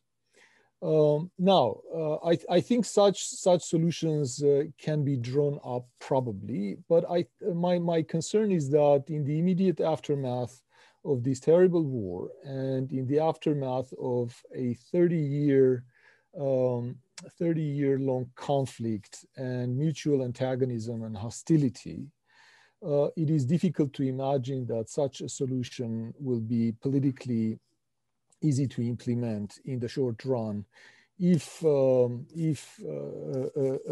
treaty is drawn up essentially and imposed on Armenia and Azerbaijan. The way to go about it is to postpone the resolution on the political status of Karabakh and first concentrate on reducing the tensions and allowing a period for Armenians and Azerbaijanis to learn to live with each other, to cooperate with each other. So I think the best way to approach this is a very gradualist approach, and creating conditions and positive incentives for the two sides to be able to cooperate and to live with something that is going to be less than their ideal point as far as the status is concerned. Much, of course, is going to depend on third parties. Others have talked about this at length. I think I know that some people see the dominant role of Russia now as somewhat problematic and something that is not conducive to a political resolution of this conflict. There are people both in Armenia and Azerbaijan who think Russia has manipulated over time these conflicts to maintain its influence, etc., etc. I don't share these views, even if I agree that Russia has had its own interests in the region and with regard to the Armenian and Azerbaijani conflict that has been distinct from the preferences of both Armenians and Azerbaijanis. I don't think it can be so simply described as a simple manipulation by Russia of this conflict. That also takes away the responsibility of Armenians and Azerbaijanis, and I think they're primarily responsible for this conflict. Now, one other thing that I wanted to point out in this context is that it's not obvious to me that the involvement of other parties and other actors, other third parties, in the sense of balancing the Russian influence is necessarily going to make the search for a resolution to this conflict easier. Now, it might, if they acted in concert, if they acted in agreement. However, in the past, there have been situations where the mediators have had their own disputes about the path for resolution, about the negotiations. I remember at one point, one of the negotiators on the Armenian side made a statement that sometimes we had to negotiate, or we had to mediate between the mediators. So if there is no agreement between the mediators, and if the potential mediators are competing with each other, that might actually not be the path to finding a stable resolution to this conflict. Okay, so I'm going to stop there. I'm sure there will be questions about this, and we'll revisit it later. Thank you. Well, thank you, Arman. Now, Simon, I know that you already touched upon some of those issues in your earlier responses, but do you have anything to add to what you already said about the resolution? Yes. Well, I think that the issue of Russia and its involvement as a potentially destabilizing force and as a potential manipulator of both sides in order to achieve its own interests, whether you take that as a serious problem, or whether you think it's not as much of a problem, I think what is for certain is that if Azerbaijanis and Armenians are able to come to some kind of understanding between each other directly and to build up a consensus and between their two communities, then whatever influence Russia has in the region will be dissipated, because it will no longer have a method of leverage over the two sides. So I think it's in the interests of both countries, both communities, to make peace with each other first, so that they don't have to rely on outside powers, whether they're the United States, Russia, or Turkey, to help them resolve their problems. Because of course, all of those outside powers are in some way, shape, or form going to push their own interests, even if it's not a direct interest in terms of exacting some kind of tithe from the region, or if it's simply, to keep things at a stable simmer and to support whatever the status quo is at the time, so it's not a headache for them to deal with, And so I think the more the Armenian and Azerbaijani communities can work towards resolving their own differences with each other, the less there will be of potential for leverage from Russia or any outside power to interfere in the regional affairs. And I think it's very important what Arman pointed out about it being, at the end of the day, the responsibility of the Armenians and the Azerbaijanis for this conflict, and for them to see themselves as the main parties in this conflict, and not blame outside powers for what has happened, because I think that is the only way that you can actually start working towards a solution, is when you own up to your own involvement in the problem in the first place. So I guess those are probably my thoughts on resolution, since I've sort of talked about the other aspects of reconciliation, which I think are also very important already. Okay, thank you. Now, Arsen, you are next. Do you have anything to add what you already have said? About future resolution, it's complicated to say, but from the historical perspective, after USA collapsed, Azerbaijan didn't control Nagorno-Karabakh, and doesn't control also Nagorno-Karabakh, because Russian presence there. And why Russian presence there? Putin said that it's not as a peacekeepers, it's a security garant of Armenians of Nagorno-Karabakh. It means that Azerbaijan cannot to be garant of security of Armenians. Azerbaijan is threats of Armenians of Nagorno-Karabakh. That's why I think for the good resolution, it will be formalization of the status of Nagorno-Karabakh. And after that, the conflict will be resolved. Thank you. Leila, do you have anything to add? What you have said or what the others have already touched upon? Yeah, I am happy that Simon basically agreed with what I said about the role of the mediators. I would like to say that there are three levels of possible positive developments. First is, of course, civil society or society.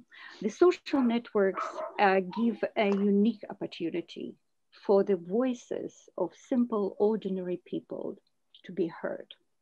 And most of them, it seems they really care about peace with their neighbors. There are a few initiatives of direct communication of the Azerbaijani and Armenian actors of the civil society with no mediators, speaking about peace, suggesting the alternative culture of partnership and viewing the problems as common problems, and understanding that you can't resolve them unless you cooperate. Notwithstanding the peace, you have to cooperate to resolve the common problems which we have. And the development of the common perspective on the future.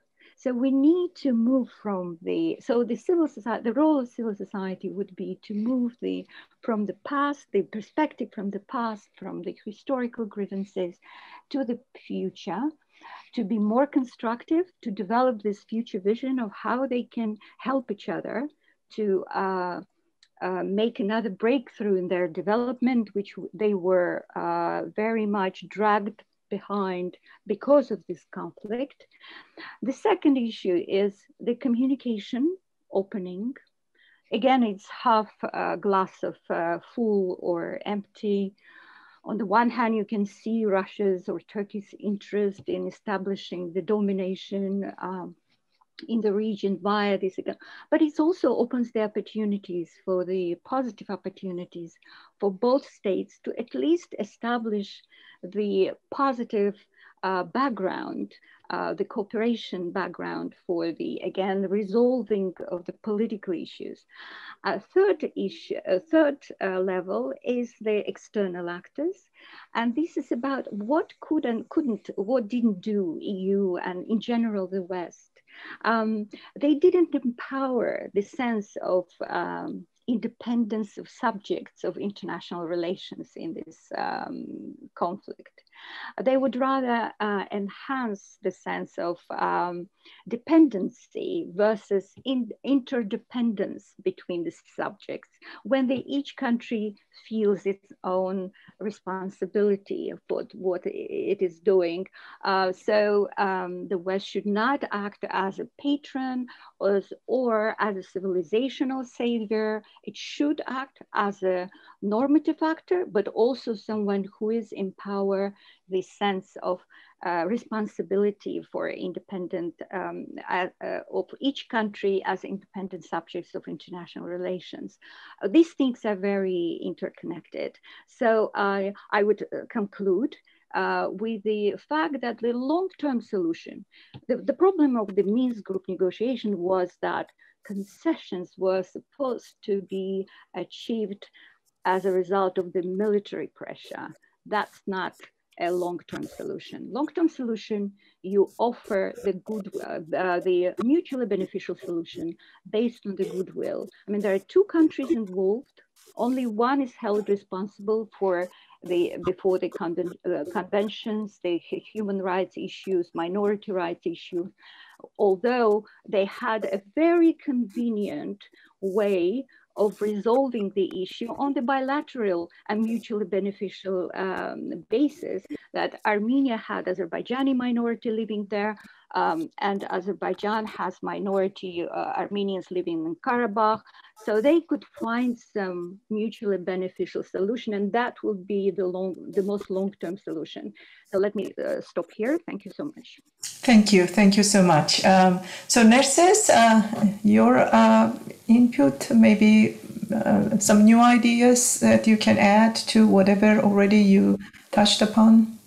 Sure, thank you, Housekeeping.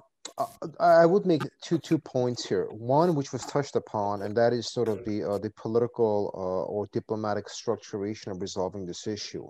And that in of itself remains exceedingly complex because, as Arman mentioned and others have kind of touched upon, the two sides have diametrically opposed views on this issue. And at this stage, it's really difficult to speak of some, at any level, alignment of interest or some notion of either side coming to terms with that of the other. So we need to be in this for the long run. This is going to take an exceedingly long time. Also, simply due to the outcome of the war, Baku's position, and understandably, because that is the reality, has hardened. If you speak of maximalist position prior to the war, now their position has been even more maximalist because they control, relatively speaking, the levers of power as far as leverage is concerned. And that cannot lead to any level of mutual adjustment of interests or some level of attainable peace between the sides. So at this stage, I think we need some time for both sides to kind of calm down. We need some time to develop, the term has been overused, but confidence building measures. Minor steps have to be taken before we could even have any discussion of what a peace would look like. I simply don't see it at this stage. Theoretically, yes, there are various sort of, diverse conceptual models, but we could utilize, but the reality on the ground is very different. The second component I want to touch up on is the political culture of the two societies. They remain vastly different, and this developed through years. And so the conflict has become embedded, the Nagorno-Karabakh conflict has become embedded in identity politics. And this denotes very deep historical cultural values. So we are seeing a very robust ideational cleavage between these two societies. And so you have a bottom-up problem just in of itself. Much of the two societies viscerally hate each other by virtue of how the conflict has developed historically and where the conflict stands now. So you have a bottom-up problem. On top of that, we have a top-down problem. Okay, whether this has been the prowess of Armenian nationalism in the in the last decade or so, or we're seeing the the borderline racist Armenophobic diatribes of President Aliyev, among other things. Unless the rhetoric is toned down, the mutual animosity that we're seeing kind of become a hyper part of political culture is not going to give any political capital or create a political will to solve this problem through compromise. It's going to lead to a whole discourse of each side taking a very rigid posture, demanding things on their terms. And if that doesn't work, then we're going to see a sort of this cyclical continuity of what we've seen from 1994.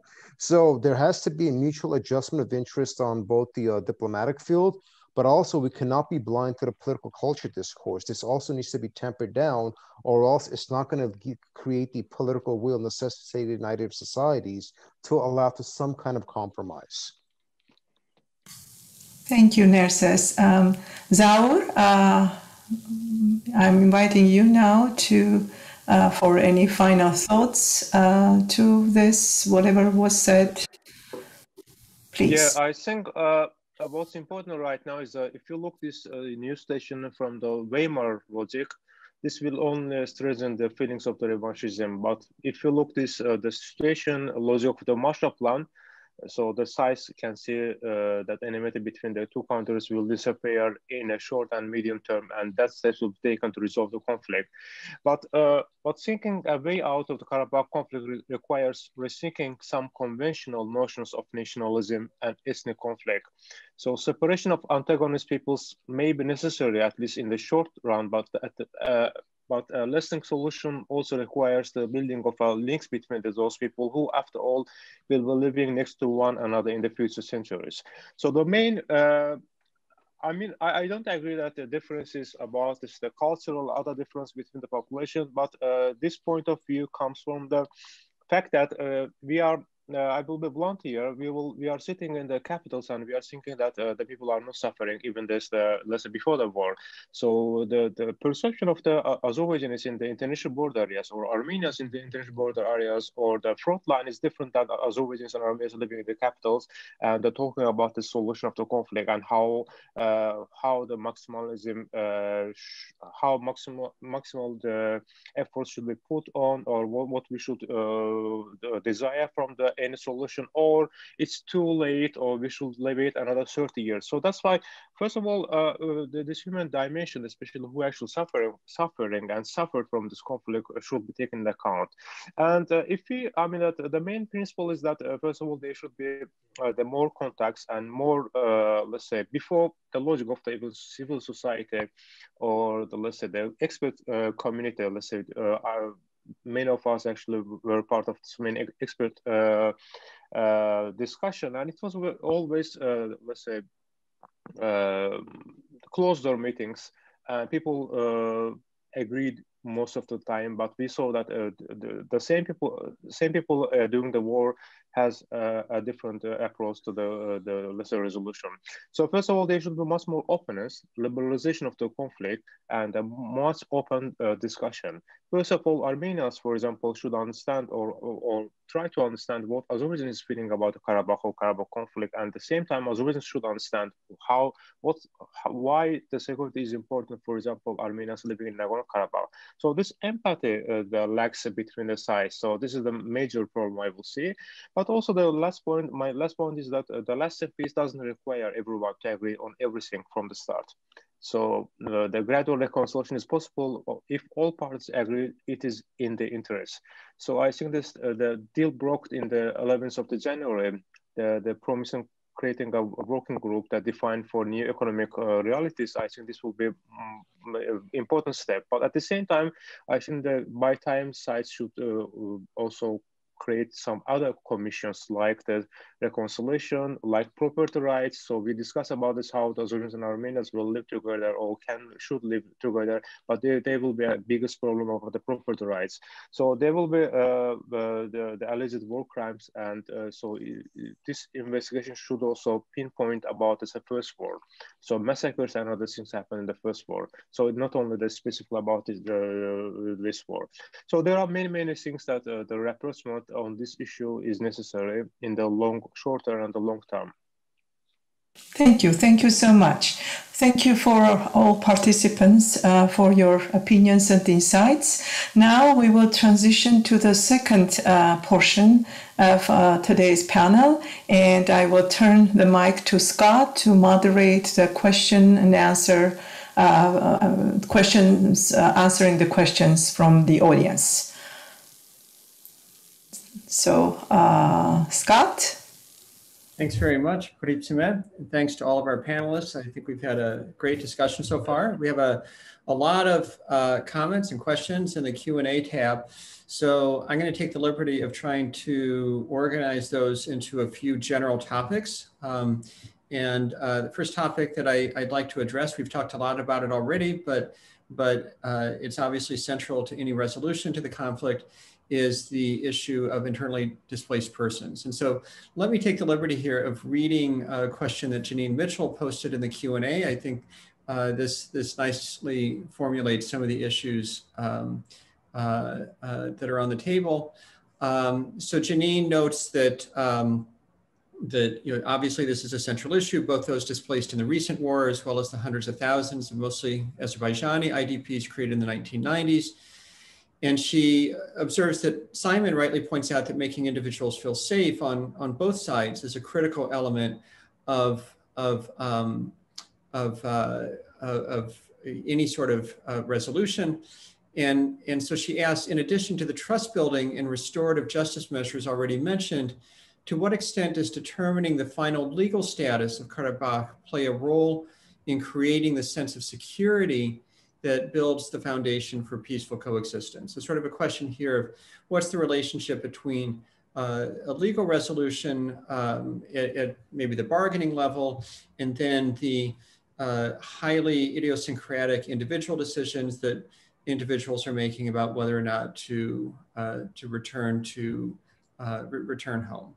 Okay, and so let me open that up to anybody who would like to discuss. And let me ask maybe our organizers, if you wouldn't mind, why don't you put us in gallery mode at this point? Because I think that might facilitate discussion, communication, if we can just all see each other in gallery mode. Matthew, can you do that, please? Okay, while we're waiting on that, let me open it up to anybody who'd like to address this point. Layla, would you like to start, maybe? I consider that definitely the guarantees of security there should be in place, but I consider that guarantees of security might be the most stable and long-term at the reciprocal basis, as between the two subjects of international relations. So if two countries take responsibility for provision of the security guarantees of the respective minorities who used to live as IDPs or refugees on their territory, I think that would be probably the way to go forward. Thank you. Okay, great. Zohar, would you like to jump in here? Yes, I think the question is related to about the high security issues, so how the IDPs is going to feel safe. But I think the most important question should be about this the soft security issues in the territory. So first of all, the return of the IDPs will take not immediately, so it will take them months and years. So for the soft security, first of the mining, so it will take the minimum 3 years. The maximum 10 years, the all areas in the 7 adjacent territories.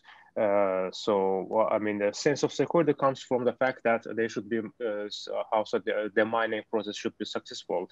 At least until now, let's say 15 civilians died from this, the mine issue in the adjacent territories. So I think the security comes for IDPs, first of all, this security. Second is that the infrastructure should be developed in these adjacent territories, and then there should be investment. So I mean, these 3 things are related to each other. So there is the first comes the soft security, then is material security. So I mean, the people are before the war, before the first war, the most people who actually forced to flee from the 7 adjacent territories was rural people. So, and when they left the Azerbaijan and other parts, they became an urban population. So and they have employment and other things. So, and we are talking about this new generation, 2nd or 3rd generation. So there should be an employment issue, which is either this can create a sense of security. And at least at the end, I think that it comes, especially the who are going to live in the 7 adjacent territories, about this hard security issues. So I think that these issues comes first rather than the hard security issue for IDPs. At least it's my observation based on the fact that my visit to the region and also talking to the IDPs. So, but this is I cannot generalize it as an objective reality. Simon, may I? Please. In my opinion, for security issue and refugees issue, I think territory of Nagorno-Karabakh, it's need to declare a demilitarization zone.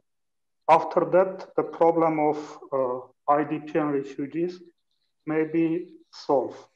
Without it, I think the problem of the IDP will be political instrument used by government against each other to other.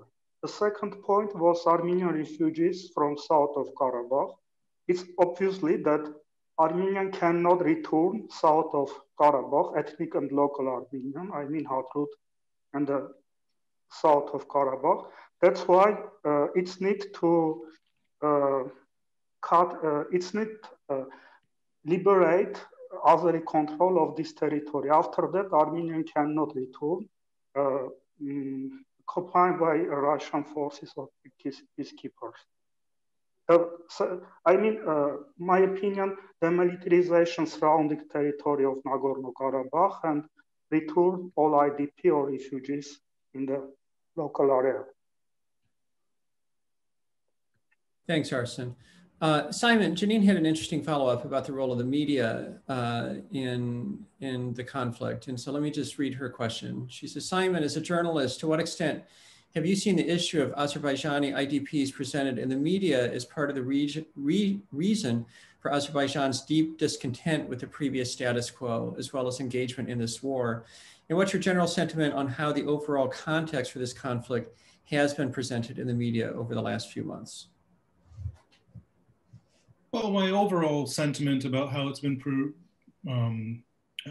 portrayed is that it hasn't been portrayed enough, that there just hasn't been enough attention on the conflict. And I feel that, you know, the media often takes a lot of the blame for the way any conflict gets interpreted, but a lot of times you have partisans who are seeking out representations that they disagree with from, you know, dozens or hundreds of articles, and then end up spreading those misrepresentations as an example of what they think the overarching narrative is, because those are the ones that they find that upsets them. I without getting, you know, too deep into the weeds on this issue, I did 5 reports from the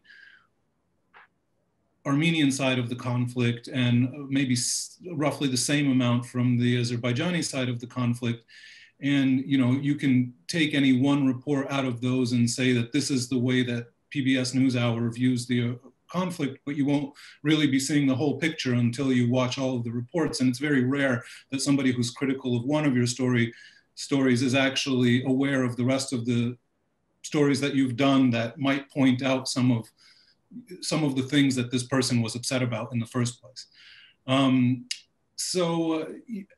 I think that's probably the problem that is at the heart of much of the discourse that we have around any issue today on the internet. People will push forward the thing that they disagree with a lot more often than they'll put forward the thing that they don't have a problem with or agree with.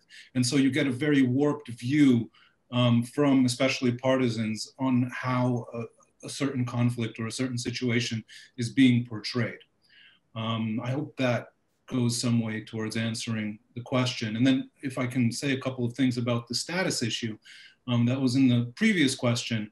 I think that you're putting the cart before the horse a little bit when you're talking about status, because I think the desire for internationally recognized status on the part of the Armenian community of Nagorno-Karabakh comes from a place of thinking that it's the only way to guarantee their security. And so if you're able to guarantee human rights and civilian safety, i.e. security, for the Armenian community in Nagorno-Karabakh, then the issue of status becomes less important. But I think it's a long way to go before those kinds of guarantees of securities or that sort of security is actually going to be established. And so the question of status is going to be a big issue until security is delivered for civilians in another way, if it can be. Great, thanks, Simon. Anybody else want to jump in here on the question of IDPs before we move on to the next topic?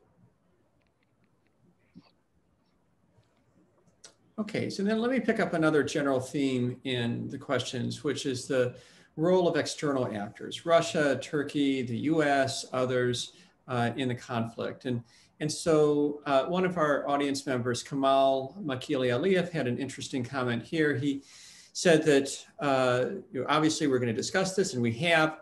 However, if too much focus is put on the external factors, wouldn't that distance the discussion from Armenia and Azerbaijan and their local responsibility and from the internal factors that are crucial? And so obviously we've talked about this to some extent already, but Mirces, I was wondering, would you like to jump in here and maybe help us think about what are the weights on external and internal factors, not just for actions to date, but for conflict resolution going forward? Sure. The question isn't an abdication of responsibility when you gauge the role of external actors, nor simplification of these developments. That's just the reality. But the role of external actors is twofold. One, whichever the actor we're talking about has obvious incentives to resolve the conflict, but at the same time, the given actors also want the conflict resolved in a fashion which is also aligned to some extent with their geopolitical interests. So this is intertwined. To separate them would basically, be void of observing the political realities. Turkey and Russia were mentioned, for example. Turkey has been in Azerbaijan, since '91, for example. But what we've seen recently is a more intensification of its presence. We've seen a broader discourse of this concept of, one nation, two states. We've seen a vertical integration of military operations, for example. And of course, there are also domestic factors that explain this, both within Turkey and Azerbaijan. Turkey's President Erdogan is exceedingly popular in Azerbaijan, for example. So there's an expansion of Turkish hard and soft power by virtue of these developments that simply cannot be denied. And obviously, they're going to play a very big role, or to the best of their abilities, in influencing Baku when it comes to the resolution of this conflict. Russia's is much more complex, that we kind of touched up on. Russia came in with the mandate of peacekeeping, but their posture is one of governing right now. We're seeing, and this is not a good or bad thing, this is just an objective assessment of those developments. Russia is engaging in infrastructure building, developing field hospitals, humanitarian projects, and they've been very active in the involvement of returning Armenian IDPs back to Artsakh. So aside from this, material resource infusion into Nagorno-Karabakh, Russia is supplementing its hard power presence with soft power, which has brought up the question, could this look like something, or structurally speaking, similar to South Ossetia, right? Is Russia Ossetiizing Nagorno-Karabakh? That is an important conversation that needs to be had, because if we look at any peace proposal that Russia has proposed since 1994, one of the most consistent themes, stipulations in those peace proposals was some kind of a Russian peacekeeping presence. And not that Russia has attained that, right? This is consistent with its, geopolitical strategy, because the South Caucasus remains a very important part of Russia's southern security architecture. And so, the ceasefire was basically 5 years plus an optional 5 years, should both sides agree. I don't think Russia is going anywhere, okay? And that's going to play a very big role in how this conflict is resolved. And so, there's been some discourse of, what happens if Azerbaijan, for example, 5 or 10 years from now tells Russia, please leave what's my internationally recognized territory. Well, we saw Moldova very recently try to do that when it came to Transnistria. The Russian response was not very nice. And so, in my perspective, we're seeing the continuation of this frozen conflict, but more on Russia's terms. And this is coming structurally, very similar to what we've seen in Georgia, Ukraine, or Moldova, in the sense that Russia now has troops positioned within the separatist territories. That's just the reality of an external actor in this conflict. And I'll make 2 quick points about the United States. U.S. doesn't seem too interested in this conflict. At least the previous administration didn't. The current administration has suggested they might have interest in this conflict, but we haven't seen any sort of robust steps being taken by the United States at this point to suggest anything. France had some involvement, but I think, what we saw with the French parliament, the lower house passing resolutions that has upset Azerbaijan.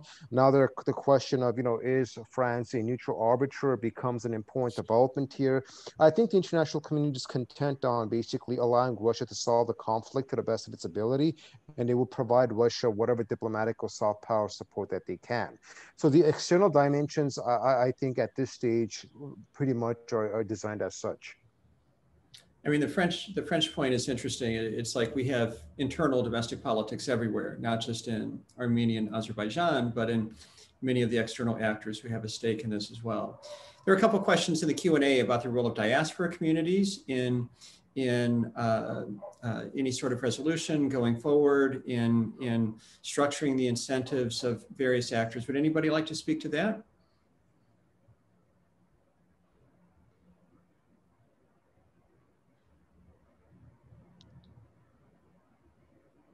I guess I could also jump in onto this because Sure. I have a background in diaspora studies. Yeah.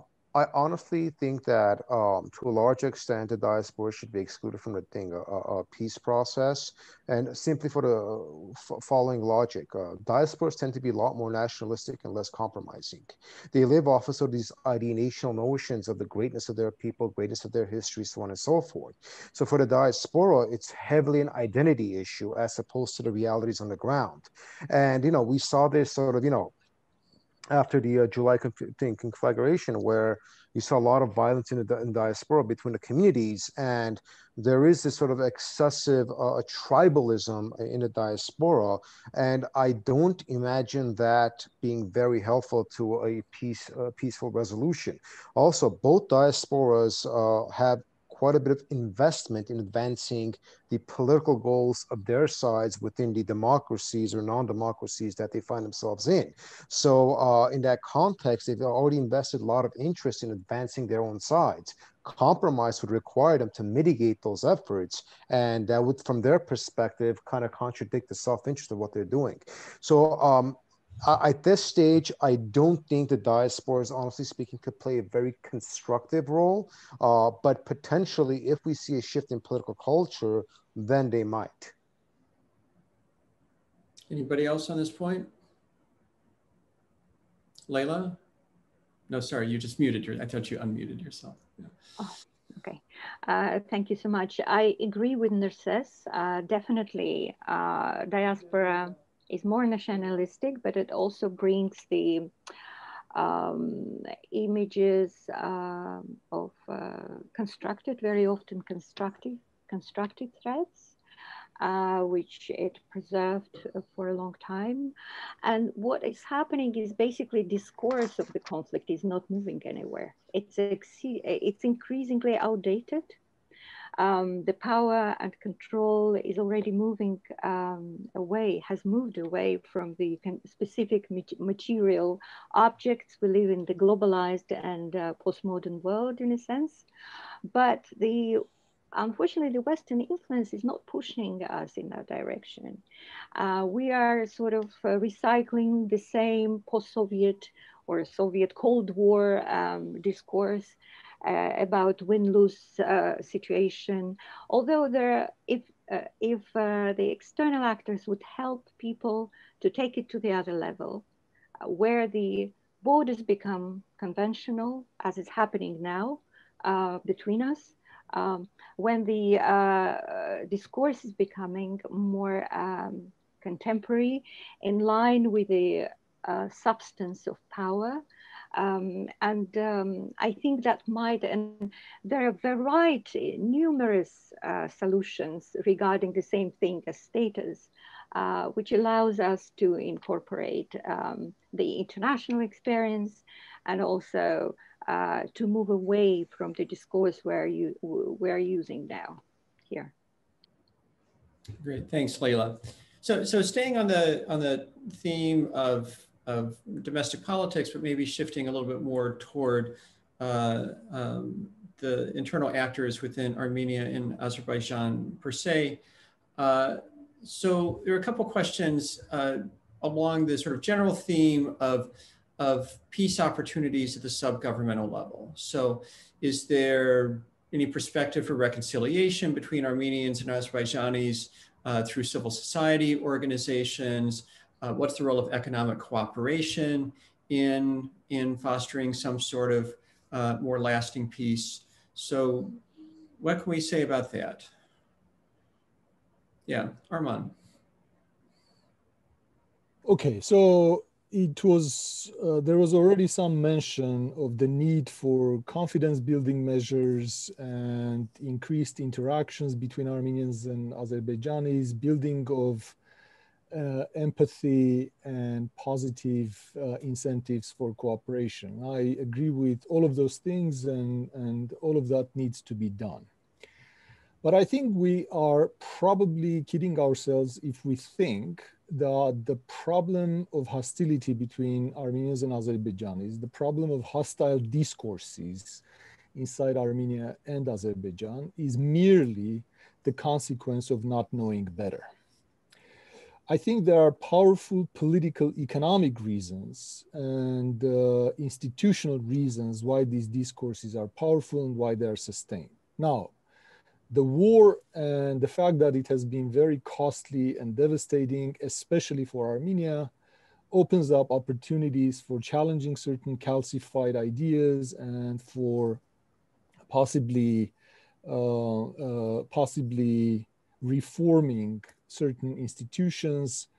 But unless there is that realization, there is that deep realization that a lot of people, that this is fundamentally a political economy problem, not just an idea problem, we're not going to have much of a progress. I recently spoke about this in Armenia, and an article of mine was translated and disseminated all over the place, and I've gotten a lot of pushback on it. But I do think that merely focusing on changing minds is not going to be enough. We need also to change institutions. We need also to change the economic incentives of certain actors in both countries. Can you be explicit about the sort of economic incentives that we would want to change and how we would go about doing that? We have in Armenia, and I'm sure the same is true in Azerbaijan, an entire cohort of political analysts, so-called political analysts. They actually call themselves political scientists or politologists, speaking, using the more popular term in that part of the world. That would become basically jobless if all of a sudden there was peace between Armenia and Azerbaijan. And this is just one category of people I'm talking about. There are a lot of people whose livelihood is sustained on the conflict on both sides. That's what I'm talking about. Zohar? Yes, I do agree with what Arman said, but I would like to add a few more points. One is that, so I think the philosophy of the civil society contacts, and they can become the, how to say, agents of the change, was wishful thinking before. And right now, if you take into account that, yes, civil society groups can change the rhetoric or can change everything in society, we will doom to the failure. So I think the philosophy base by default, not by design, is that the fake it until you make it. So I mean that the reconciliation process between civil society, but I do believe that it should be on the national level, national dialogue level. So the people should feel the difference of this, let's say the peace rather than the status quo. One example I can make it is that, for example, last year during harvest season, there was less shootings in the international border areas. I think this the farmers and others felt that it's much more the good time to invest more or rebuild their houses. So both sides of the international border, Azerbaijan and Armenia. So I think these people who actually suffered more from the conflict or the ceasefire violation, they will feel more in their life, how to say, the importance of this transition period. But and there is a need of much more economic interdependence between the nations and to talk to each other. And much more important thing is that I'm not saying that they don't understand each other, the Azerbaijanis and Armenians, but they don't how to feel an empathy to understand. The empathy is much more important, is to understand what's the let's say expectation from other side. So this should be changed by the media. This should be changed by the much more let's say the public voices. So otherwise, if you continue like the closed door meetings, civil society contacts, express meetings, intellectual level, I think there will be no major change in the discourse of Azerbaijanis and Armenians in the short long run, also the long run. Arsan, you want to jump in here? Is empathy critical to some sort of lasting resolution? Is the route to empathy through local actors, through civil society organizations, through other sorts of local contact, or is this unimportant?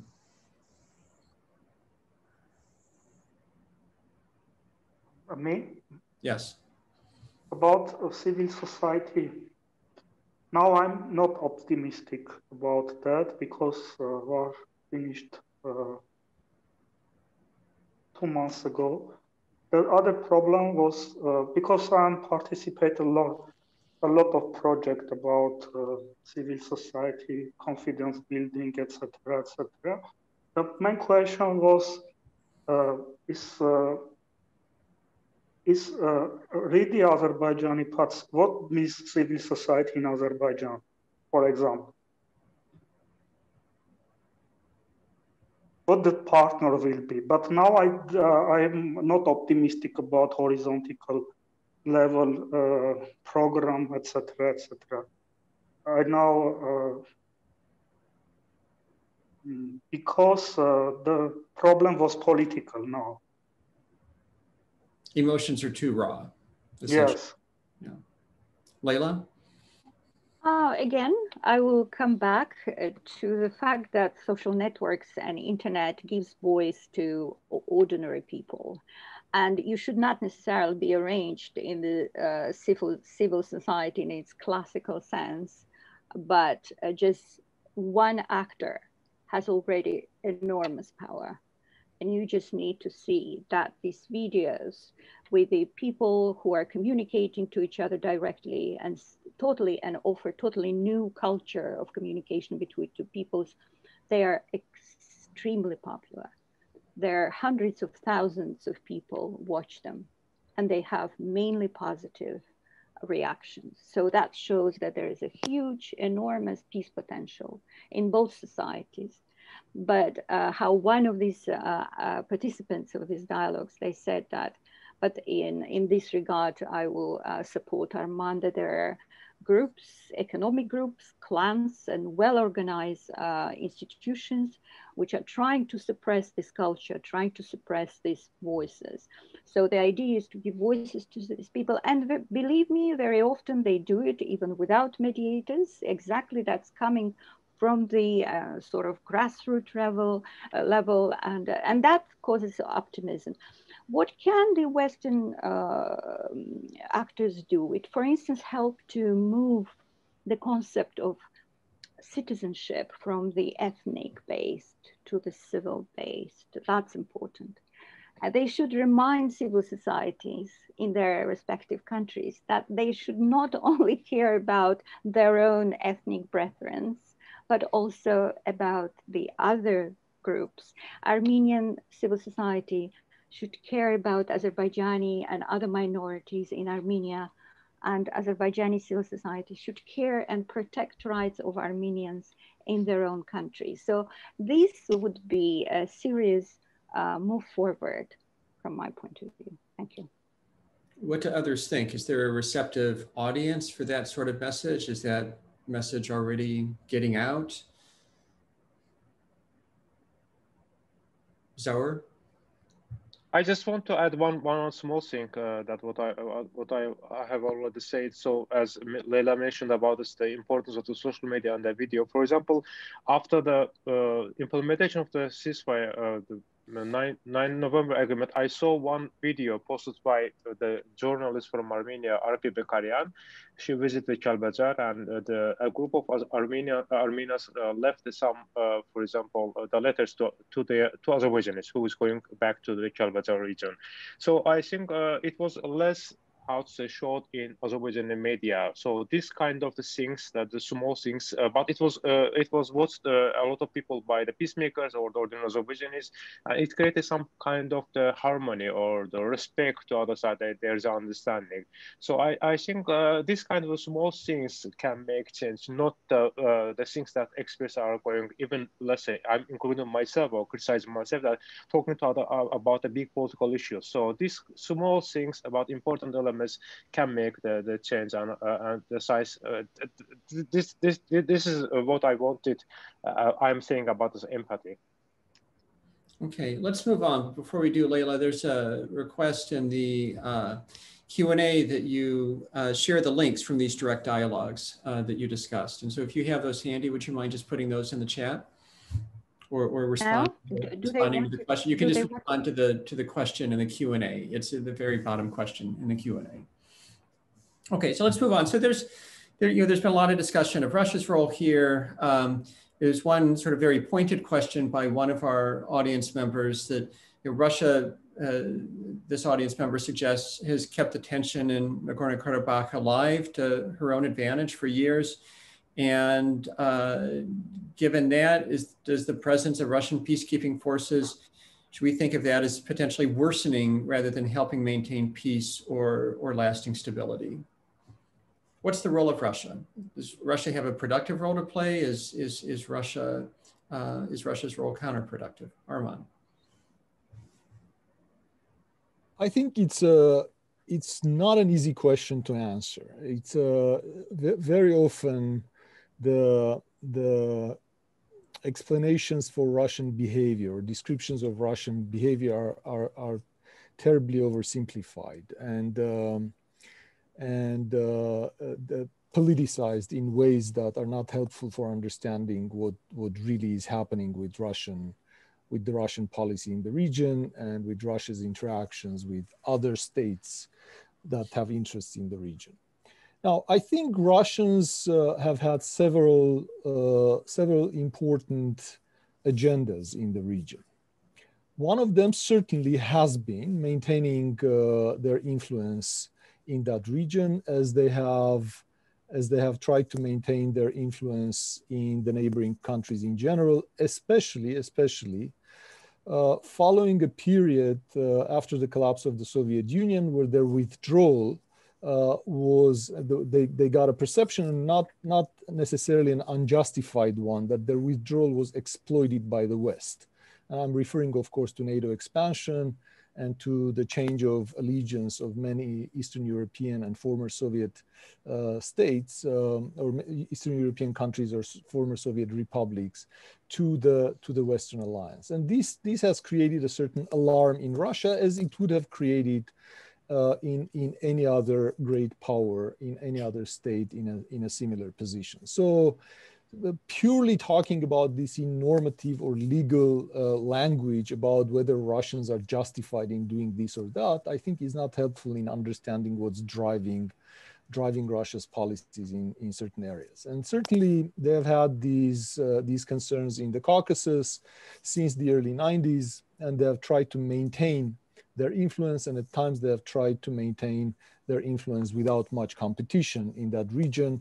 And again, whether this is nice or not, this is something very typical of great powers in general. Now, having said that, I think there is another problem where motives have been attributed to Russia, or actions have been attributed to Russia, whereby the conflict would not have happened if it was not for Russian manipulation, or the conflict would have been solved if Russia didn't impede that. I categorically reject this. I don't think Russians have manipulated the conflict.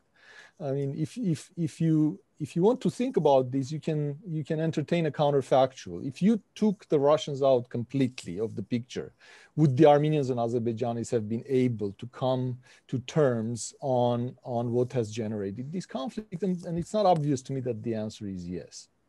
Moreover, I think the Russians, especially in the last few years, have had a very clear policy of trying to achieve a negotiated solution.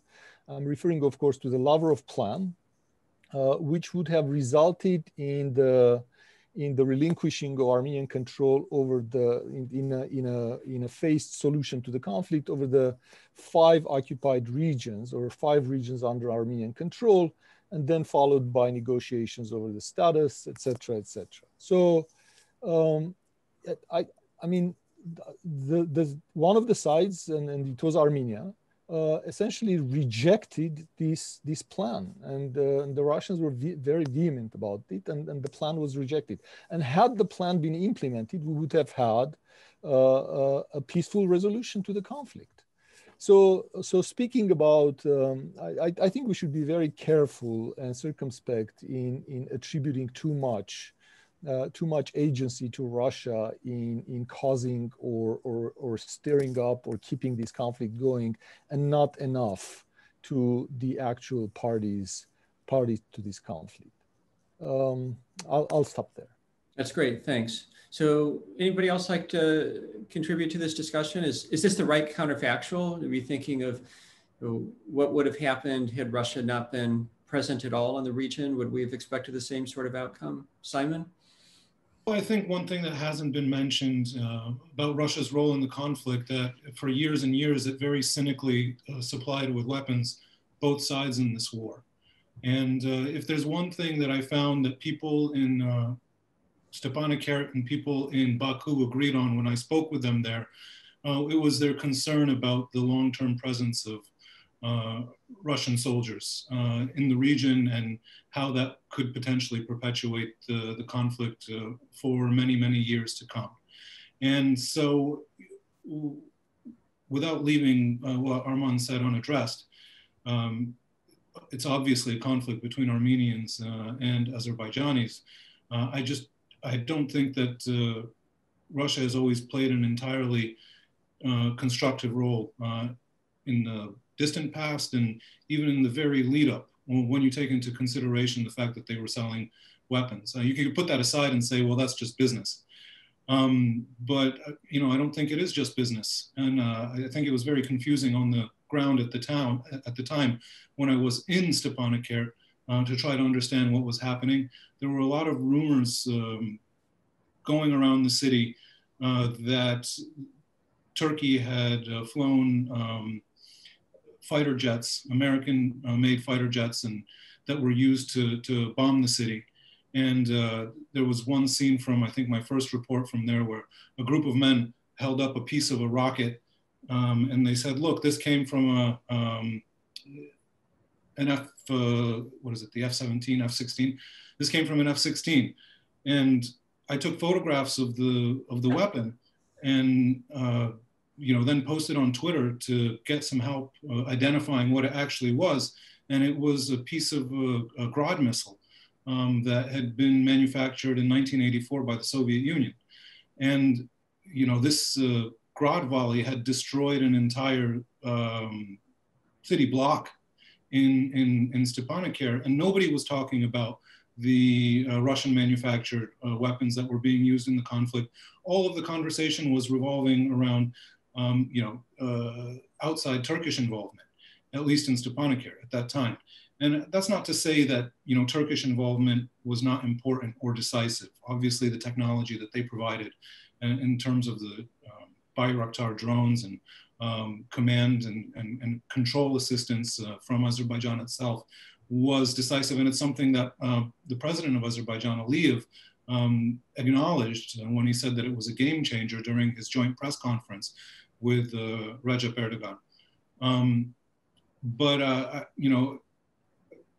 It's interesting to then see how Russia used its influence in both Yerevan and Baku as the conflict came to a head, stepped in at the last moment, and then stopped the conflict in its tracks by exerting some kind of, pressure that we don't know about on Aliyev to stop him when he had captured the city of Shusha. Maybe Russia decided that this was the most that opportune moment for it to get involved and for it to be able to create a situation where its influence could be extended into the future. I think Russia's role was certainly also decisive and a long time in the coming. Zohar? Yes, I think the question that posed that whether there wasn't a Russia, what will be the fate of the conflict? I think then the another additional question will be when. I mean, that 100 years ago or 200 years ago. So I think this will be misperception. I mean, that we will come with a not a useful result. I mean, that imagining Russia. But let's say coming to the Azerbaijan perspective. So if those people who knew the ongoing negotiation in the last 20 years, especially the Russian proposals in the last 5 years, Russian intervention wasn't a surprise. So I mean the experts or the political scientists or etc. government officials. So and it is a better than what was Russia proposed in the back to 2016. Or 2015, and sometimes so I mean that Russian intervention as a part of the Russian peacekeepers in the region was understood that they will be Russian peacekeepers in the region. So at least in Azerbaijan elite, but it was. So that's why Russian intervention wasn't a surprise, and also this analogies with Crimea, Chechnya, Ossetia, Abkhazia. I think it's not the right choice of the examples. If you compare the Russian, if we try to understand what Russia is trying to achieve, first of all, for Russia needed let's say partial solution of the conflict for now in order to satisfy the sides or at least to play a role, the greater role in the region. And then I think the second thing is that this transport corridor is beneficial not only one side, also for Russia, for their own, let's say, Eurasian Economic Union project. So where there will be much more the connection between Armenia and Russia. So there will be much more connectivity in the region. So Russia, I wouldn't say that Russia is playing a destructive role for the right moment. One example is that, let's say, when people asking in Azerbaijan that what will be Russians' their role, imagine that the 9 November agreement signed by Azerbaijan and Armenia, and the guarantor was different country, was the France or United States. I will assume that this argument will not be implemented. So, and there will be something in the one or another country, then they will continue the fighting. So that's for Russia. I think the decisiveness that plays a role. And another thing is that the people are unhappy in Azerbaijan for objective reasons that there is a Russian peacekeepers. When we compare the wider multinational peacekeepers and the Russian peacekeepers, and why we like the multinational peacekeepers is that we know that they will respect to the terms of an agreement. So when the time comes, they will leave. So this is the biggest difference between Russian and international peacekeepers in the mind of ordinary Azerbaijanis or might be in Armenians. Okay, great. Let's keep the conversation focused on external actors. So one of our attendees had a question about the OSCE Minsk group that was set up during the early 1990s to try to facilitate a lasting resolution of the conflict between Armenia and Azerbaijan. There's maybe long-standing mistrust by Azerbaijan in particular of the Minsk group, and France is one of the co-chairs. We've talked about the relationship between domestic politics in France and how that's perceived in Azerbaijan and how that potentially creates conflicts. But is there a role for the Minsk group going forward? Is that relevant at this point in the conflict, or is this just not an important actor at this point?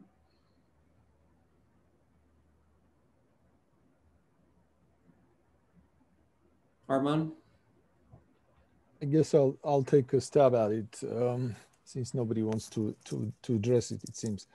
The Minsk group is going to be the formal forum and the format within which the negotiations will continue. I don't think anybody is going to disband the Minsk group or do away with it completely. As I said earlier, the process of negotiating a peace treaty and a lasting solution for the Karabakh conflict is not over yet. And again, it's going to take place within the Minsk format, I think.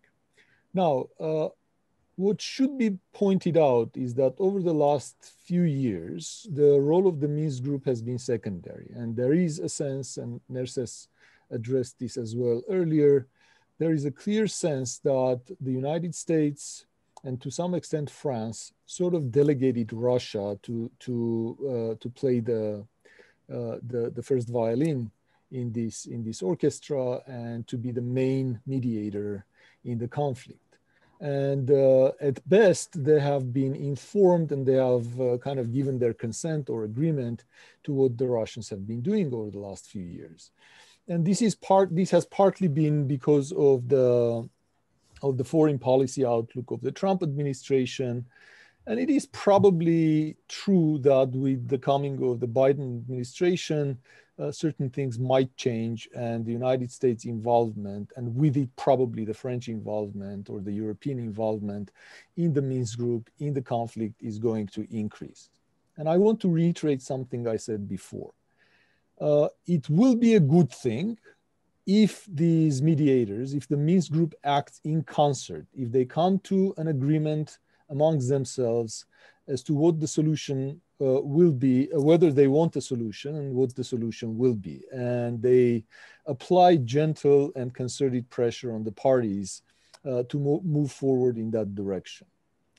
If, on the other hand, they start bickering amongst themselves and they start competing with each other for influence, if they start sending signals, different signals to the different parties to this conflict, I think the role of the Minsk group is not going to be so constructive, and I would be worried about that. So it remains to be seen. I think it will remain it will be the formal forum for these negotiations, but it is not clear whether or not it will be a constructive forum will depend on whether, especially the United States and Russia, see eye to eye as to what the solution to this conflict is going to look like in the end. Okay, that's a nice pivot to our final question. So Simon, you spoke earlier of the distraction of the West, the distraction of Russia from the conflict, and how that perhaps enabled things to spiral out of control. So with the changeover in administration in Washington, is the West now less distracted? Is there reason to think that there will be more attention paid to the conflict in DC and elsewhere, or is that too optimistic? Anybody like to address this for maybe? Well, I think that it's maybe a little bit too early to say, because I think that the Biden administration has a lot going on its plate going into this, and maybe international affairs, especially in a conflict that seems so remote for the American public, is not something that they're going to be focusing on initially. But the one thing that we can say is that we're certainly going to have a US administration that's going to be more informed about the conflict. So if they are not paying attention to it, then that's going to be an informed decision on the part of the administration. Whereas we saw with the previous administration that you know, they totally ignored it because I think they really had no idea where it was happening and who the parties were that were involved and what it was all about. And it just seemed like a distraction from what was all important to this administration, which was to hold on to power by any means necessary. I don't think that the Trump administration saw that there was anything that could benefit Trump directly in getting involved in Nagorno-Karabakh, and therefore they stayed away from it.